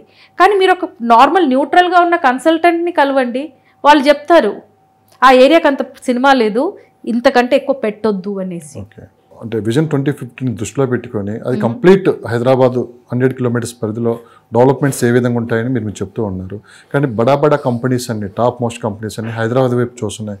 కొన్ని వేల కోట్ల రూపాయలు రియల్ ఎస్టేట్ ఇన్వెస్ట్ చేయడానికి అడుగులు వేయబోతున్నారని చెప్పి వినిపిస్తున్న మాట, ఇది ఎంతవరకు నిజం? బయట జరుగుతున్న ప్రచారమైనా లేదా రియల్ ఎస్టేట్లో కొన్ని లక్షల కోట్ల రూపాయలు ఇన్వెస్ట్ చేయడానికి బడా కంపెనీలు ముందుకు వస్తున్నాయని నిజం? ఆల్రెడీ ఇలాంటి పెద్ద పెద్ద కంపెనీస్ మన హైదరాబాద్ని టేక్ ఓవర్ చేసిందండి. Prestige group was never our company, వాళ్ళు బయట నుంచి వచ్చారు. Tata, Reliance, Trump organization is also coming to Hyderabad. ఎక్కడ ఇన్వెస్ట్ చేసి మేడం, ఏ లొకాలిటీలో? వాళ్ళు they are coming to Hyderabad, వాళ్ళ R&D is going on. Okay, so already మనం ఒక 50% పాన్ ఇండియా లెవెల్లో తీసేసుకొని వచ్చేసాం హైదరాబాద్ని. లాస్ట్ 5-6 years నుంచే జరిగింది అది. సాస్ క్రౌన్ అనేసి, ఓకే, వీళ్ళంతా హైదరాబాద్ బేస్డ్ కంపెనీసే కావు. ఓకే, వీళ్ళంతా ఆల్రెడీ మనకి బయట నుంచి వచ్చారు. మోడీ బిల్డర్స్, జైన్ గ్రూప్, జైన్ మోడీ అంతా ఆల్మోస్ట్ డీకేడ్స్ నుంచే ఉన్నారు. కానీ మనం ఫస్ట్ నుంచే మనం అవుట్ సైడర్స్ని హ్యాపీగా మనం అట్రాక్ట్ చేస్తూనే ఉన్నాం. లాస్ట్ గవర్నమెంట్లో ఏంటంటే ఇన్ఫ్రాస్ట్రక్చర్ అంటే సోషల్ ఇన్ఫ్రా పెరగటం వల్ల రెసిడెన్షియల్ ప్రాజెక్ట్స్ కోసం చాలా కంపెనీస్ వచ్చాయి. ఓకే, సో 50% వరకు మనం already we have brought in pan India లెవెల్స్లో. ఇప్పుడు మనకి ఇంటర్నేషనల్ లెవెల్స్లో నుంచి కూడా ఐటీ కంపెనీస్లో ఇన్వెస్ట్ చేయడానికి, okay, I mean these kind of companies are coming ahead. So IT కంపెనీస్లో ఇన్వెస్ట్మెంట్ మనకి బయట నుంచి వచ్చినప్పుడు రెసిడెన్షియల్ ప్రాజెక్ట్స్లో ఇన్వెస్ట్ చేయడానికి పాన్ ఇండియా లెవెల్ నుంచి మనకి 100% వస్తుంది. కానీ ఈ వచ్చిన కంపెనీలు మొత్తం వెస్ట్ సైడ్ ఎందుకు చూస్తున్నా, ఈస్ట్ వైపు ఎందుకు వాళ్ళు ఫోకస్ చేయట్లేదు? అంటే మనకి ఫోకస్ అంతా మనకి వెస్ట్ సైడే ఉంది. ఇప్పుడు ఫైనాన్షియల్ డిస్ట్రిక్ట్ ఉంది, గచ్చిబౌలి ఉంది, ఇవన్నీ మనకి వెస్ట్ సైడే ఉంది. వెస్ట్ సైడ్లో మనకి జాబ్ ఆపర్చునిటీస్ ఉన్నప్పుడు ఈస్ట్ సైడ్లో రెసిడెన్షియల్ ప్రాజెక్ట్స్ తీసుకొని రాలేరు కదా, ట్రావెలింగ్ పెరుగుతుంది. సో డెఫినెట్లీ ఏమవుతుంది అంటే ఎక్కడైతే మనకి ఎంప్లాయ్మెంట్ ఆపర్చునిటీస్ ఉన్నాయో చుట్టుపక్కలనే మనకి రెసిడెన్షియల్ ప్రాజెక్ట్స్ కూడా వెలుస్తాయి. సో డెఫినెట్లీ వెస్ట్ సైడ్ ఇప్పుడు మనది బూమింగ్ ఉంది కాబట్టి వెస్ట్ సైడ్ని అందరు ఫోకస్ చేస్తున్నారు. ఇంకోటి ఏంటంటే ఈస్ట్ సైడ్ అనుకోండి, లేదంటే మనకి ఇప్పుడు ఫర్ ఎగ్జాంపుల్ సిటీ లిమిట్స్లో చెప్తాను, అందరికి అర్థమయ్యేటట్టు చెప్తాను. అమీర్పేట, దిల్సుఖ్ నగర్, చార్మినార్ సైడ్ ఏ కంపెనీస్ రావు, ఎందుకంటే అవంతా ఓల్డ్ హైదరాబాద్, ఓల్డ్ లేఅవుట్స్. మనకి 30 feet రోడ్లు, 40 feet రోడ్లు ఉన్నాయి. కానీ అదే మీరు న్యూ హైదరాబాద్ అంటే వెస్ట్ హైదరాబాద్, మీరు వెస్ట్ సైడ్ ఆఫ్ హైదరాబాద్ రండి, మీకు 100 feet రోడ్, 150 feet రోడ్లు కనబడుతుంది. సో లేఅవుట్లోనే చాలా డిఫరెన్స్ ఉంది. ఇప్పుడు నియోపోలిస్ ఉంది, Neopolis is luxury segment actually, అక్కడ అంతా 150 feet రోడ్స్ ఉన్నాయి. సో కొత్త ఎక్స్పాన్షన్ అంతా మీకు అక్కడ సైడే అవుతుంది. సో డెఫినెట్లీ ఫోకస్ అంతా వెస్ట్ సైడ్ ఎందుకు ఉంది అంటే west side is in the development zone ఇప్పుడు. అండ్ వెస్ట్ సైడ్ని ఇప్పుడు న్యూ హైదరాబాద్ అంటున్నాం, ఎందుకంటే ఇది కొత్త హైదరాబాద్, ఇది హైదరాబాద్ పిక్చర్నే మార్చేసింది west side of Hyderabad. So definitely వచ్చిన వాళ్ళందరూ వెస్ట్ సైడ్ ఆఫ్ హైదరాబాద్నే ఫోకస్ చేస్తారు, ఎందుకంటే డబ్బులు అక్కడే ఉన్నాయి. అవును, ఫ్యూచర్లో న్యూ హైదరాబాద్, ఓల్డ్ హైదరాబాద్ అని ఉంటుంది. ఇప్పుడే ఉందండి. ఇప్పుడు అమీర్పేట, పంజగుంట అంతా ఓల్డ్ హైదరాబాద్ అంటాం, ఓల్డ్ సిటీ అంటాం, ఓల్డ్ హైదరాబాద్ అంటాం మేము. ఇప్పుడు సైబరాబాద్ కమ్యూనిస్టేట్ అంటాం, కానీ దాన్ని విడదీసి చూడలేం కదా. కానీ మా రియల్ ఎస్టేట్ భాషలో అది ఓల్డ్ హైదరాబాద్ అయిపోయింది and this is new Hyderabad, ఎందుకంటే డెవలప్మెంట్స్ అన్ని ఇటు సైడే ఉన్నాయి. సో ఇప్పుడు అవుట్ సైడ్ హైదరాబాద్ ఎవరైనా వచ్చి ఒక ఫ్లాట్ తీసుకొని ఉండాలి అంటే అమీర్పేట సైడ్ చూడరు వాళ్ళు, ఏ కొండాపూరో, మాదాపూరో, మియాపూర్ సైడో చూస్తారు, ఎందుకంటే ఇక్కడ నుంచే వాళ్ళకి జాబ్ ఆపర్చునిటీస్ కానీ, స్కూల్స్ కానీ, ఇప్పుడు పెద్ద పెద్ద హాస్పిటల్స్ అన్ని మనకి గచ్చిబౌలి అరౌండ్ ఉన్నాయి. ఇప్పుడు AIG ఉంది, ఓకే, కొండాపూర్ మనది what is that KIMS Kondapur ఉంది, ఇవన్నీ ఇప్పుడు చాలా హై లెవెల్లో వెళ్తూ ఉంది. ఇప్పుడు నియోపోలిస్ దగ్గర Yashoda is coming up. So ఇవన్నీ this is going to be the next centre, I mean attraction of Hyderabad అనమాట. కానీ ఇప్పుడు చెప్పండి మేడం, కాస్ట్ ఆఫ్ లివింగ్ పెరిగింది హైదరాబాద్లో హ్యాపీగా 100కి 100%. గతంలో మీరు చాలాసార్లు చెప్పారు ఇక్కడ సామాన్యుల నుంచి బడా వాళ్ళు అందరూ బతకొచ్చాయి, కానీ సామాన్యుల పరిస్థితులే తారుమారైపోతున్నాయి. ఇక్కడ ఇక రాబోయే 10 సంవత్సరాల్లో ఇక్కడ మినిమం కొంత 1 లక్ష రూపాయలు శాలరీ వచ్చాడు హైదరాబాద్లో బతకగలడు అనే పరిస్థితులు మారిపోతున్నాయని చెప్పి అంటున్నారు, ఎంతవరకు నిజం? అట్లా ఉండదండి, ఎందుకంటే మనకి హైదరాబాద్లో డిఫరెంట్ స్కోప్స్ ఆఫ్ ఎంప్లాయ్మెంట్ ఉంది. మీకు లేబర్ D గ్రేడ్ నుంచి A గ్రేడ్ వరకు ఉన్నాయి. 1 lakh కాస్ట్ పెరుగుతుంది కదా, రెంట్లు పెరుగుతున్నాయి. ఒక్కొక్క ఇప్పుడు తక్కువ శాలరీ వచ్చే పరిస్థితి ఏంటి? అదే చెప్తున్నాను, మనకి లేబర్స్ మనకి డి గ్రేడ్ నుంచి ఏ గ్రేడ్ వరకు ఉన్నాయి. 1 lakh శాలరీ వచ్చిన వాళ్ళు ఉన్నాయి, 5,000 జీతం వచ్చిన వాడు కూడా ఉన్నాడు, ఇప్పుడు కూడా ఉన్నారు. మీరు చార్మినార్ సైడ్ వెళ్ళంటే చిన్న చిన్న రూమ్లో 5,000 పర్ మంత్ కూడా దొరుకుతుంది. సో ఎలాంటి మనిషి వచ్చినా హైదరాబాద్లో బ్రతికేసేయచ్చు. కానీ definitely going further cost of living is going to be very high. ఎందుకంటే ఇప్పుడు మీరు బియ్యం కొనుక్కోవడానికి వెళ్తే 88 రూపీస్ ఉంది. మొన్న బియ్యం కొనడానికి వెళ్తే నాకే ఆశ్చర్యం అనిపించింది. ఎందుకంటే మా ఇంట్లో బస్ తెస్తే 6 నెలలు వస్తుంది. సడన్గా after going long period and checking the price of the rice 88 rupees అంటే నేను ఐ వాజ్ లైక్ షాక్డ్. అసలు ఎక్కడికి పోతుంది ఇది? హ్యాపీలీ 40-50 రూపీస్ కేజీ ఉన్నప్పుడే అబ్బా 40 రూపాయలు అయింది అబ్బా బియ్యం అనుకునే వాళ్ళం. ఇప్పుడు డబుల్ అయ్యింది. సో ఇంకొక డీకేడ్ అయ్యింది అనుకోండి, మనం హైదరాబాద్ అనే కదా ఏ సిటీలో మనం బ్రతకలేము సార్. ఎందుకంటే cost of living is going very high.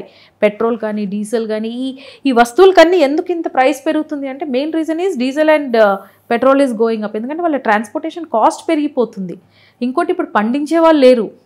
Going further ఇంకో 10 years ఇలానే మనం ప్లాట్లు వేసుకుంటూ అమ్ముకుంటూ పోతే చైనా నుంచి ఎక్స్పోర్ట్ చేయాల్సి వస్తుంది. ఇంపోర్ట్ చేసుకోవాల్సి వస్తుంది. రైస్ కూడా చైనా రైస్ తినాల్సి వస్తుంది. That is going to be the future of not only Hyderabad, ప్రతి సిటీ అంతే అవుతుంది. లాస్ట్ 10 years నుంచి అగ్రికల్చర్ పరిధి తగ్గిందా పెరిగింది? తగ్గిందండి. 100% ఇట్ ఈస్ గాన్. ఎందుకంటే ఇప్పుడు మీరు రైతులను చూస్తే రైతు ఇంట్లో డాక్టరు, టీచర్లు, ప్రొఫెసర్లు ఉన్నారు. రైతు బిడ్డ కాదు ఇప్పుడు. సో ఇప్పుడు వాళ్ళ పేరెంట్స్ ఆర్ ఫోర్ ఫాదర్స్ రైతులు. నెక్స్ట్ జనరేషన్లో ఎవరు చేస్తారు ఫార్మింగ్? ఓకే. సో డెఫినెట్లీ మనకి అగ్రికల్చర్లో అగ్రికల్చర్ అనేది it is going to become ఇంకా మనం డిస్కవరీ ఛానల్లో చూడాల్సి వస్తుంది farming and all other things. ఇంకంతా ఆర్టిఫిషియల్ అగ్రికల్చర్ సిస్టమ్కి వెళ్ళిపోతుంది. ఇప్పుడు మీరు చూసుకుంటున్నారు ఇన్క్యుబేషన్లో లీఫీ వెజిటబుల్స్ని పెంచటము, ఈ మష్రూమ్ని ఎలా. ఇప్పుడు నెక్స్ట్ అగ్రికల్చర్ అంతా ఇంకా అలా అయిపోతుంది. ఎందుకంటే అది స్పేస్ కన్స్ట్రెయింట్ ఒకటి, ఇంకోటి ఇంత న్యాచురల్ డిసాస్టర్స్కి ఇప్పుడు చూసుకుంటే అగ్రికల్చర్ చేయడానికి ఫార్మర్స్ కూడా వెనకాడుతున్నారు. ఎందుకంటే అంటే అన్ఎక్స్పెక్టెడ్ టైంలో రెయిన్స్ పడటము, ఓకే, పంటలు నాశనం అవ్వటము. సో నెక్స్ట్ లెవెల్ మనకి సైంటిఫిక్ అగ్రికల్చర్ వచ్చేస్తుంది, సైంటిఫిక్ ఫార్మింగ్ వచ్చేస్తుంది. ఇంకా మనం బ్రతికేదంతా ట్యాబ్లెట్స్ మీద, ఇలాంటి ఫుడ్స్ మీద బ్రతకాల్సి వస్తుంది. బిల్డర్ ఆలోచన ఏ విధంగా ఉంది present situation? Builders they are making money అండి. సో వాళ్ళ దగ్గర హోల్డింగ్ కెపాసిటీ ఉంటే డెఫినెట్లీ కొత్త బిల్డర్స్ కూడా ఏ టైంలోనైనా హైదరాబాద్లో కన్స్ట్రక్షన్కి దే ఆర్ 100% ఓకే. కన్స్ట్రక్షన్ అంటున్నారు మేడం, బిల్డర్స్ అయితే ఒక ల్యాండ్ తీసుకోవడం, డెవలప్మెంట్ చేయడం, ఆ ప్రాజెక్ట్ కంప్లీట్ అది అమ్మేయటం, వేరే ప్రాజెక్ట్ స్టార్ట్ చేస్తున్నారు. ఆ ప్రాజెక్ట్ క్వాలిటీ ఎంతవరకు ఉంది అని ఒక ఇన్వెస్టర్ ఎలా గుర్తించాలి దాన్ని? సో ఎడాపెడగా కట్టేస్తున్నారు, అమ్మేస్తున్నారు, వెళ్ళిపోతున్నారు, తర్వాత ఎవరు రెస్పాన్సిబిలిటీ లేదు. ఇప్పటికి మనం లీగల్గా చాలా విషయాలు కూడా మాట్లాడుకున్నాం. మరి ఒక ఇన్వెస్టర్ ఎలా మేడం ఆ ప్రాజెక్ట్కి సంబంధించి పూర్తి డీటెయిల్స్గా తెలుసుకోవాలంటే? Cost of construction and quality of construction major challenges ఒక ప్రాజెక్ట్లో. సో కాస్ట్ బట్టి క్వాలిటీ ఉంటుంది. ఇప్పుడు మీరు 5,000 ఎస్ఎఫ్టీ కావాలి అంటే కాస్ట్ ఆఫ్ కన్స్ట్రక్షన్ చాలా బ్యాడ్ ఉంటుంది. ఓకే, అదే మీరు ఒక 7,000 లోపు అంటే ఒక 6,500 నుంచి ఎస్ఎఫ్టీ అమ్ముతున్నాడు అంటే 100% quality of the construction will be good. ఇంకొకటి అది మీరు స్ట్రక్చరల్ డ్రాయింగ్స్ చూసుకోవాలి, అంటే ఎంత ఎంఎం రాడ్స్ వేస్తున్నారు లోపల. ఇంకోటి వాళ్ళు యూజ్ చేసే material ISI marked materials use చేస్తున్నారా, చూపెట్టాలి sir. They have to show it to us. ఎందుకు అంటే దట్ ఈస్ హిస్ రెస్పాన్సిబిలిటీ. ఇంకోటి ఫిట్టింగ్స్ అంటారా, ఇప్పుడు టాయిలెట్ ఫిట్టింగ్స్ ఉన్నాయి, ఇప్పుడు డోర్ ఉంది, లిఫ్ట్ ఉంది. సో దాని మీద మనకి బ్రాండ్స్ కనపడుతుంది. ఓకే, ఇప్పుడు టాయిలెట్ ఫిట్టింగ్స్ ఉన్నాయి, ఇప్పుడు జాన్సన్ ఉంది, ఓకే, సీలో ఉంది, అలాంటివి చాలా కంపెనీస్ ఉన్నాయి. ట్యాప్ ఫిట్టింగ్స్ కూడా అలానే ఉన్నాయి. మనకి తెలిసిన బ్రాండ్స్ మనకి తెలుసు. ఓకే, ఆ బ్రాండ్స్ యూస్ చేశాడు అంటే క్వాలిటీ మెయింటైన్ చేశాడు. ఇంకా లోపల వైరింగ్ కానీ లోపల అదేమంటారంటే ప్లంబింగ్ పైప్స్ ఏం వేస్తున్నారు అనేది ఇప్పుడు మనం అండర్ కన్స్ట్రక్షన్లో ఉన్న ప్రాజెక్ట్ అయితే మీరు వెళ్ళి చూడొచ్చు వాళ్ళు ఏం వాడుతున్నారు అని. అదే మీరు రెడీ టు మూవ్ ఇన్ అంటే కన్స్ట్రక్షన్ అయిపోయిన ప్రాజెక్ట్ అయితే you should ask him for the specifications. ఆ స్పెసిఫికేషన్స్లో వాళ్ళు యూస్ చేసే బ్రాండ్స్ ఎంతవరకు రిలయబుల్ అనేది చూసుకోవాలి. బేసిక్లీ అందరు ఇప్పుడు ఐఎస్ఐ మార్క్డ్ ప్రోడక్ట్సే వాడుతున్నారు, ఎందుకంటే డ్యూరబిలిటీ మ్యాటర్స్. ఇప్పుడు ఏమవుతుందంటే హై రైజ్ అపార్ట్మెంట్స్లలో కూడా డాంప్నెస్ అనేది కామన్ ఇదైపోయింది, డాంప్ వాల్స్ అనేది. ఎందుకంటే ఈ లైన్గా టాయిలెట్స్ చేసేటప్పుడు ఎక్కడ ఒక చిన్న క్రాక్ వచ్చిన పైప్కి ఆ వాల్ మొత్తం పై నుంచి కింద వరకు డాంప్నెస్ వచ్చేస్తుంది. అది సిమిలర్లీ టాయిలెట్కి యూజ్ చేసే టైల్స్ మంచి బ్రాండ్ వాడేసి మంచి లిక్విడ్ అంటే దానికి గ్లూ అనేది ఒకటి ఉంటుంది, అంటే వాటర్ కిందకి దిగకుండా ఉండడానికి. సో మీరు ఏం చేసుకోవాలంటే కన్స్ట్రక్షన్ క్వాలిటీ తెలియాలంటే you have to SIT with the builder, spend some time, ఇవన్నీ నోట్ చేసుకోవాలి వీళ్ళు ఇవన్నీ చేస్తున్నారా లేదా అనేది. అండర్ కన్స్ట్రక్షన్ ప్రాజెక్ట్ అయితే మీరు వెళ్ళి చూడొచ్చు. ఓకే, స్లాబ్ వేసేటప్పుడు ఆర్సీసీ ఎంత ఎంఎంలో వేస్తున్నారు, వాళ్ళు యూస్ చేసే ఎంత థిక్నెస్ ఎంఎం రాడ్స్ యూస్ చేస్తున్నారు అనేది మీరు చూడొచ్చు. కానీ బేసిక్లీ అండర్ కన్స్ట్రక్షన్ ప్రాజెక్ట్స్ మేము కూడా సజెస్ట్ చేయము, ఎందుకంటే వాళ్ళు మధ్యలో ఆపేసి వెళ్తారు కాబట్టి. సో కంప్లీటెడ్ ప్రాజెక్ట్స్లో he has to give us the details ఏమేం వాడారు. Okay, and minimum 2 to 3 years అయితే మనకి ఎలాంటి మెయింటెనెన్స్ ఇష్యూస్ రావు. స్ట్రక్చరల్ అయితే మనకి 50 years వరకు ఏమీ రాదు. Other than small issues like plumbing issues వస్తాయి, సింక్లు డ్యాంపేజ్ అలాంటివి. అదర్వైజ్ మామూలుగా స్టాండ్ అలోన్ అపార్ట్మెంట్స్లో మీకు క్వాలిటీ ఇష్యూస్ ఎక్కువ రావండి. బట్ హై రైజ్లో వచ్చేటప్పటికి మీకు చాలా వస్తుంది, ఎందుకంటే కరెక్ట్ బ్రాండ్ వాడకపోతే మాత్రం ఆ maintenance is very heavy. Last time మీరు హై రైజ్ గురించి మాట్లాడినప్పుడు మంచి రెస్పాన్స్ అయితే వచ్చింది మేడం. అంటే హై రైజ్ కల్చర్ పెరిగిపోతుంది, హై రైజ్ కల్చర్ పెరిగిపోతుంది ఇప్పుడు, చాలా ఎక్కువ అవుతుంది. ఎందుకంటే అమ్యూనిటీస్ అంటే అదొక మినీ కాలనీస్ లాగా కట్టేసుకుంటున్నారు. సో ఎవరికి బయటకు వచ్చే అవసరం లేదు, ఆల్ అమ్యూనిటీస్ లోపలనే ఉంటున్నాయి. పిల్లలు ఉన్న వాళ్ళకైతే ఇంకా ఈజీ, ఎందుకంటే సూపర్ మార్కెట్ కిందే ఉంటుంది, క్లినిక్స్ కిందనే ఉంటుంది, మెడికల్ స్టోర్ కిందనే ఉంటుంది, ఆడుకోవడానికి పిల్లలు ప్లే పార్క్స్ ఉంటాయి. సో ఈ కమ్యూనిటీస్ వల్ల ఏమవుతుందంటే గేటెడ్ కమ్యూనిటీస్ని బాగా అట్రాక్ట్ చేస్తున్నాయి. అండ్ గేటెడ్ కమ్యూనిటీస్ అన్నీ ఇప్పుడు హై రైజ్లే ఉన్నాయి మనకి, either high rise or villa projects. So ఫైనల్గా ఇది నా పర్సనల్ క్వశ్చన్ మేడం. అంటే రియల్ ఎస్టేట్లో బిజినెస్ చేయాలంటే కేవలం మహిళలు చాలా దూరంగా ఉంటారు, ఎక్కువ మంది జెంట్సే ఈ ఫీల్డ్లో సక్సెస్ అవుతారన్నారు. దాన్ని తారుమారు చేస్తూ కొంతమంది సక్సెస్ఫుల్గా రన్ అవుతున్నారు. సో మీరు రన్ అవుతుంతో పాటు మీలాంటి వాళ్ళు చాలామంది అడ్వైజ్ ఇచ్చి చాలామందిని ఈ రంగంలో తీసుకుని వస్తున్నారు. చాలామంది ఇన్వెస్టర్స్కి మంచి సలహాలు కూడా ఇస్తున్నారు. కానీ కొంతమంది తెలిసి తెలియని కొన్ని ఇంటర్వ్యూస్లో ఇది అమ్మాయిల్ని రియల్ ఎస్టేట్ అంటే అమ్మాయిల డ్రెస్సులకి రియల్ ఎస్టేట్కి పోల్చి మాట్లాడటం కొంత ఇబ్బందికరమైన పరిస్థితులు కూడా క్రియేట్ చేస్తున్నారు మేడం. అంటే పేర్లు నేను చెప్పట్లేదు. సో కొత్తగా చాలామంది రావాలనుకుంటారు, ఈ రంగంలో సక్సెస్ అవ్వాలనుకుంటారు. ఈ విధంగా డీమోటివేట్ చేయడం ఎంతవరకు కరెక్ట్ అని మీరు భావిస్తారు? ఇది మీకు నచ్చితేనే ఆన్సర్ చెప్పండి, లేకుంటే ఆడోళ్ళు రియల్ ఎస్టేట్ రావడంలో తప్పు లేదండి. Only one thing, they should be courageous, అంతే. కాన్ఫిడెన్స్ కరేజ్ రెండు ఉండాలి. ఎందుకంటే రియల్ ఎస్టేట్ అనేది ఒక సిట్టింగ్ టేబుల్ జాబ్ కాదు, you have to keep roaming. So సొంతంగా డ్రైవింగ్ రావాలి, జాగ్రఫికల్ నాలెడ్జ్ ఉండాలి. ఇప్పుడు గచ్చిబౌలి ఎక్కడుంది, మహేశ్వరం ఎక్కడుంది, తుక్కుగూడ ఎక్కడుంది, they should have a knowledge about that. ఇంకోటి ఆడోళ్ళ డ్రెస్సింగ్ గురించి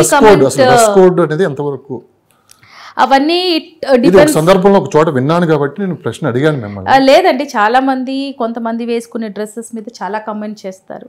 so what I say is ఇది ఒక ప్రొఫెషనల్ ఇండస్ట్రీ. ఓకే, ఇక్కడ మనం ఏం వేసుకుంటున్నాము అనేది obviously it matters a lot. కొంతమంది శారీస్లో కంఫర్టబుల్ ఉంటారు, కొంతమంది ఫార్మల్స్లో కంఫర్టబుల్ ఉంటారు, కొంతమంది క్యాజువల్స్లో కంఫర్టబుల్ ఉంటారు. ఇప్పుడు మేము సైట్లోకి వెళ్తే మేము ఫుల్ క్యాజువల్స్లో వెళ్తాం, ఎందుకంటే డ్రైవ్ చేయాలి, అక్కడ ఎండలో తిరగాలి, ఎక్కాలి, ప్లేసెస్లో నడవాలి. సో డెఫినెట్లీ ఒక ప్లేస్కి వెళ్ళేటప్పుడు దాన్ని బట్టి మనం డ్రెస్ చేసుకొని వెళ్తాము. ఇంకోటి కమెంట్ చేయటం అనేది అది మన ఇండియన్ సొసైటీలో చాలా కామన్ అయిపోయింది. ఎందుకంటే రియల్ ఎస్టేట్లో ఆడోళ్ళు రావటం అంటే ఇట్స్ నాట్ యాక్సెప్టబుల్. ఎందుకంటే రియల్ ఎస్టేట్ అంటే it's a big money. So పెద్ద పెద్ద డబ్బులు ఆడోళ్ళు సంపాదించుకొని వాళ్ళు ఇండిపెండెంట్గా అవ్వటం, మన male that is how the society is made. కానీ ఇప్పుడు నన్ను అడిగితే so many females are coming in to this industry అండి. ఇంకోటి ఈ కమెంట్స్ అన్ని పట్టించుకుంటే మనం ముందుకెళ్ళలేము. So that is also one thing. కొత్తగా వచ్చే వాళ్ళకి ఒకటే చెప్తానండి, డెడికేషన్ అండ్ కమిట్మెంట్ ఉంటే డెఫినెట్లీ దిస్ ఇండస్ట్రీ ఈజ్, అసలు ఆడోళ్ళ కంటే ఎక్కువ ఈ ఇండస్ట్రీని ముందుకు ఎవరు తీసుకొని వెళ్ళలేరు. ఎందుకంటే ఫ్యూచర్లో, ఎందుకంటే ఒక ప్రాపర్టీ కొనాలి అనుకుంటే అక్కడ ఒక కనెక్ట్ ఏర్పడాలి. ఆ కనెక్ట్ ఒక ఫీమేల్ ఒక కస్టమర్ని ఎంత కనెక్ట్ చేయగలుగుతారో మేల్కి అది ఉండదు. ఎందుకంటే we bring emotions in to that. మీరు బిజినెస్ మాట్లాడతారు the male people if you ask me, కానీ when a woman comes in to that దాంట్లో ఇమోషన్ కూడా ఉంటుంది. ఆ emotional connect will definitely lead your sales closing. And ఇంకోటి, మేము ఇప్పుడు ఒకటి చేయించామనుకోండి, మా focus in our life is a commitment towards our work. ఆ కమిట్మెంట్ ఆడోళ్ళకి ఎక్కువ ఉంటుంది. If you ask me, there are men also who work with commitment. నేను చాలా జెండర్ బైజ్గా ఉన్నాను, ఎందుకంటే నేను ఈక్వల్గా నడుస్తాను. For me male folks are my, అంటే నా లిస్ట్లో నా mobile I think I find only male numbers. ఎందుకంటే నేను ఉన్న ఇండస్ట్రీ అలాంటిది, నేను వర్క్ చేసేది వాళ్ళతో పాటే. సో అది మన పర్సెప్షన్ ఉంటుంది. ఫ్యామిలీ బాధ్యతలు, ఫ్యామిలీ సపోర్ట్ అన్నీ ఉండాల్సిందే. ఇప్పుడు నా మనసులో అరే వీళ్ళందరూ మగవాళ్ళు, నేను పని చేసుకోలేను వీళ్ళతో అంటే నేను పని చేసుకోలేను. అరే వాళ్ళు మగవాళ్ళు అయితే ఏముంది, they are just my colleagues అనుకుంటే నేను 100% ఫ్రీగా వాళ్ళతో వర్క్ చేయగలుగుతాను. So it depends on how you see things from your perception. So ఈ మేలు ఫీమేల్ అనే జెండర్ బాయ్స్ని తీసేసుకుంటే అందరూ ఒక కొలీగ్ లాగా, ఒక ఫ్యామిలీ లాగా వర్క్ చేసుకుంటే అక్కడ ఏ ఇష్యూ రాదండి. అక్కడ డ్రెస్సింగ్కి ఇంపార్టెన్స్ ఉండదు, ఒక సెక్యూరిటీ ఇన్సెక్యూరిటీ ఉండదు. ఇప్పుడు నేను సైట్కి వెళ్ళినప్పుడు I mostly accompany my male colleagues. నాకు ఏ రోజు ఇంతవరకు ఎప్పుడు ఒక ఇన్సెక్యూరిటీ ఫీలింగ్ రాలేదు. ఎందుకంటే నేను వాళ్ళని అంతే, మన లోపల అరే నేను ఐఎమ్ ఏ ఫీమేల్ అని 100 సార్లు అనుకున్నారనుకోండి, మీరు మిమ్మల్ని ఇన్ఫీరియర్గా చూసుకుంటున్నట్టు. చూస్తున్నారుగా, ధైర్యంగా ముందుకు వస్తే జెన్యూన్గా మనం బిజినెస్ చేస్తే సక్సెస్ అవుతామని కృష్ణమూర్తి గారు చెప్తున్నారు. మరోపక్క మేడం, ఎంతవరకు వచ్చింది మీ project, Ooty project is going very fast అండి. అందరూ హైదరాబాద్ వైపు చూస్తుంటే మీరు వెళ్ళి ఊటీ వైపు చూసారు, ఏంటి ఇది? అంటే Ooty is a luxury segment product అండి. సో ఊటీలో అంటే ఇక్కడ హైదరాబాద్లో ఒక ROI బేస్ చేసి నేను ఉండడానికి ఒక ఇల్లు, లేదంటే నా పిల్లల కోసం ఒక 2 ప్లాట్లు అనుకుంటారు. కానీ when it comes to recreation, okay, post Covid జనాలు ఈ ఫామ్ ల్యాండ్స్లో ఇన్వెస్ట్ చేయడం చాలా ఎక్కువ ఇదైంది. ఈ క్లబ్ మెంబర్షిప్స్ తీసుకోవాలంటే if it is a life time club membership 40-45 lakhs ఉంది, ఇయర్లీ అయితే 5 to 6 lakhs ఉంది. సో అదే డబ్బులు పెట్టుకొని ఎక్కడైనా ఒక టూరిజం ప్లేస్లో ఇన్వెస్ట్ చేసుకున్నారనుకోండి, every time you have a holiday, you can go and stay there. కానీ లైఫ్లో చాలా మందికి ఊటీ లాంటి ప్రాంతంలో ఒక చిన్న ప్లాట్ ఉండాలి, ఒక చిన్న ఇల్లు ఉండాలని ప్రతి ఒక్కరు అనుకుంటారు. కానీ ఊటీ లాంటి ప్రాంతంకి వెళ్ళి ఎలా ఇన్వెస్ట్ చేయాలి, ఎట్లా అడ్వైస్ తీసుకోవాలి, ఎవరిని అప్రోచ్ అవ్వాలని చాలామంది చాలా డౌట్స్తోనే అక్కడే ఆగిపోతారు. సరే ఎందుకులే మళ్ళీ హైదరాబాద్లో ఇన్వెస్ట్ చేసుకుందాం, లేదంటే అక్కడ మినిమం కొంత డబ్బు ఉండాలి ఖచ్చితంగా ఆలోచిస్తారు. ఇట్లాంటి సమ్మర్ టైంలో 3 months 2 months అక్కడికి వెళ్ళి స్పెండ్ చేయాలని చెప్పి. ఏంటి మేడం దీనికి ఏదన్నా మీరు సలహా ఇవ్వగలరా, ఎట్లా అప్రోచ్ అవ్వాలి? ఊటీలో కానీ ఇన్వెస్ట్ చేస్తే ఎలా ఉంటుంది, ప్రాపర్టీ సేఫ్ కావచ్చు, లేకుంటే అక్కడ ఇన్వెస్ట్ చేస్తే ఎలా ఉంటుంది ఏంటి అనేది? ఊటీలో మన హైదరాబాద్ నుంచి ఎవరైనా ఇన్వెస్ట్ చేయాలంటే వాళ్ళకి ఒక ఇన్సెక్యూర్డ్ ఫీలింగ్ ఉంటుంది. అందుకే మా లాంటి వాళ్ళు హైదరాబాద్ నుంచి వెళ్ళి అక్కడ ప్రాజెక్ట్ చేస్తున్నాం. ఎందుకంటే హైదరాబాద్ నుంచి వచ్చి చేస్తున్నారంటే అరే మన హైదరాబాద్ వాళ్ళే కదా చేస్తున్నారు అని 100% మమ్మల్ని నమ్ముకొని అక్కడ చేసుకోవచ్చు. అండ్ సెక్యూరిటీ వైజ్ మనకి హైదరాబాద్ తెలంగాణ కంటే కూడా చాలా స్ట్రాంగ్ రూల్స్ ఉంటాయి మనకి ఊటీలో మనకి immediate Tamil Nadu government is very strict, especially Nilgiris డిస్ట్రిక్ట్లో చాలా స్ట్రిక్ట్ అనమాట. మనకి ఇక్కడ ఒక డాక్యుమెంట్ రైటర్ ఉంటే మన రిజిస్ట్రేషన్ అయిపోతుంది, కానీ అక్కడ అలా కాదు. You have to hire an advocate. ఆ అడ్వకేట్ ఫోటో ఉంటుంది, ఆయన లైసెన్స్ నెంబర్ ఉంటుంది, he is going to sign your document also. ఎందుకంటే రేపు మీ ప్రాపర్టీలో ఏ ఇష్యూ వచ్చినా దట్ అడ్వకేట్ ఈస్ రెస్పాన్సిబుల్. సో మనకంటే కూడా చాలా సేఫ్ ప్లేస్ అండి అక్కడ. ఇంకొకటి ఇప్పుడు ఊటీ లాంటి ప్లేసెస్లో మనం మ్యాక్సిమం తెలుగు వాళ్ళే కొంటున్నారు. సో ఇది ఏంటంటే ఒక లగ్జరీ సెగ్మెంట్, ఇది not every common man can afford it. తెలిసిన వాళ్ళు కొంటున్నారు, దాన్ని కొత్తగా కొనేవాళ్ళు ఎలా అప్రోచ్ అవ్వాలి, ఎవరిని అవ్వాలి, ఏంటి అక్కడ రేట్స్ ఎలా ఉన్నాయి, సో ఎలా ఇన్వెస్ట్ చేయాలి, అక్కడ రూల్స్ అండ్ రెగ్యులేషన్స్ ఎలా ఉంటాయి అనేది చాలామంది అడుగుతున్నారు. అది దానికి నాకు ఆన్సర్ కాదు మీ దగ్గర. ఎస్, ఇప్పుడు ఊటీ లాంటి ప్లేసెస్లో ఒక ప్రాపర్టీ కొనాలంటే ఎకరాలలో కొనుక్కోవాలి, అవి కొన్ని కోట్లు అవుతుంది. సో మేము ఏంటంటే కామన్ మ్యాన్కి అవైలబుల్గా ఉండాలని క్వార్టర్ ఏకర్ సిస్టమ్ తీసుకొచ్చాము. సో క్వార్టర్ ఏకర్ ఒక 40 lakhs ఉంటే 40 lakhs నుంచి స్టార్టింగ్, అంటే depends upon the terrain and the place మేము అమ్ముతున్నాం అనమాట. ఒక 40 lakhs మీ దగ్గర బడ్జెట్ ఉందనుకోండి, డెఫినెట్లీ మీరు మమ్మల్ని అప్రోచ్ అవ్వచ్చు. Okay, so 40 lakhs and above we're giving you quarter acre of land అక్కడ. అండ్ ఇంకోటి రూల్స్ అండ్ రెగ్యులేషన్స్ అంటే అక్కడ చాలా స్ట్రిక్ట్ రూల్స్ ఉంటాయండి. కన్స్ట్రక్షన్ పర్మిషన్స్ చాలా ప్రొసీజర్స్ చాలా హెవీ ఉంటుంది. ఇంకోటి అగ్రికల్చరల్ ల్యాండ్స్ని మనం స్పాయిల్ చేయలేము. ఇక్కడలాగా ఫామ్ ల్యాండ్స్ 5 గుంతలు 10 గుంతలు అట్లా చేయడానికి ఉండదు. అక్కడ ఎకరాలలోనే రిజిస్ట్రేషన్స్ అవుతాయి. ఎందుకంటే గవర్నమెంట్ ఈజ్ వెరీ స్ట్రిక్ట్. అక్కడ మీరు ఒక RCC కన్స్ట్రక్షన్ చేయాలంటే స్పెషల్ పర్మిషన్స్ కావాలి. ఓకే, సో అక్కడ government is very strict and rules are also very strict. అందుకే ఇప్పుడు మాలాంటి వాళ్ళు ఉన్నారనుకోండి, ఇప్పుడు ఒక తెలుగు వాళ్ళు అక్కడ కొనాలంటే తెలుగు వాళ్ళమే ఉన్నాం అక్కడ. They can approaches, we will help them out with finding properties of their choice. లేదు మేము అక్కడ ప్రాజెక్ట్ చేస్తున్నాం, 15 acresతో స్టార్ట్ చేసాం, ఇప్పుడు 25 acres అయింది. అది మేము స్టార్ట్ చేసి కూడా 6 months అయింది. అండ్ మేము అమ్మింది కూడా అంత తెలుగు వాళ్ళకే అమ్ముతున్నాం. మీ గోల్ ఏంటి? మా గోల్ ఏం లేదండి, నాకు ఒక అగ్రికల్చరల్ ప్రాజెక్ట్ చేయాలని ఎప్పటి నుంచో ఉండింది. ఈ కాంక్రీట్ మధ్యలో తిరిగి అక్కడ వెళ్ళటం వల్ల ఏమవుతుందంటే క్లైమేట్ ఈజ్ వన్ థింగ్, ఇంకోటి that is a virgin land. అక్కడ వాటర్ కానీ మీరు అక్కడ ఆ వాటర్లో ఒక వారం రోజులు స్నానం చేసి అక్కడ రిలాక్స్ అయ్యారనుకోండి, మీ స్కిన్లో డిఫరెన్స్ కనపడుతుంది, మీ బాడీలో డిఫరెన్స్ కనపడుతుంది. Your body is completely, mind and body is getting regenerated అనమాట. సో ఆ ఒక్కది ఆలోచించుకొని ఇప్పుడు ఉన్న సెగ్మెంట్లో మనకి ఐటీ ఎంప్లాయీస్ చాలా ఎక్కువ అవుతున్నారు. ఈ ఐటీ వాళ్ళతో మీరు స్పెషల్గా ఒక 10 minutes ఒక రోజు ఒక పర్సన్ని కలిసారనుకోండి, you will understand that everybody have a goal to retire in 40s. ఎందుకంటే వాళ్ళు తీసుకునే స్ట్రెస్ అలా ఉంటుంది. సో మా అప్రోచ్ టువర్డ్స్ ద సొసైటీ ఏంటంటే, ఇంత స్ట్రెస్ఫుల్ లైఫ్ నుంచి we want to give you relaxed life. ఇప్పుడు హైదరాబాద్లో ఫామ్ ల్యాండ్ కొనాలన్నా 30 లక్షలు మినిమం అవుతుంది. మీరు ఇంకో 10 to 15 lakhs పెట్టండి, మీకు అక్కడ 1/4 acre వస్తుంది. అక్కడ మీరు ఇంకోటి ఊటీలో land not every common man can afford sir. It is a very expensive place. అందులో మేము చేసేది ఊటీ కాదు, ఊటీ నుంచి ఒక 13 kilometers టువర్డ్స్ బాలకోల, అంటే ఊటీ నుంచి 13 kilometers, కూనూరు నుంచి 13 kilometers. Where in the middle అనమాట, కూనూరు టు ఊటీ. లౌడేల్ జంక్షన్ నుంచి 6 kilometers. అండ్ ఊటీలో కంటే కూడా హైయెస్ట్ టెరైన్లో వీఆర్ డూయింగ్ ఏ ప్రాజెక్ట్. అంటే ఊటీ కంటే కూడా కూలెస్ట్ ప్లేస్. ఇంత సమ్మర్లో కూడా ఇవాళ పొద్దున్న అక్కడ టెంపరేచర్ ఇస్ 12 degrees. సో ఆ ఒక వెదర్ని మీరు I mean you have to enjoy అంటే you need a space.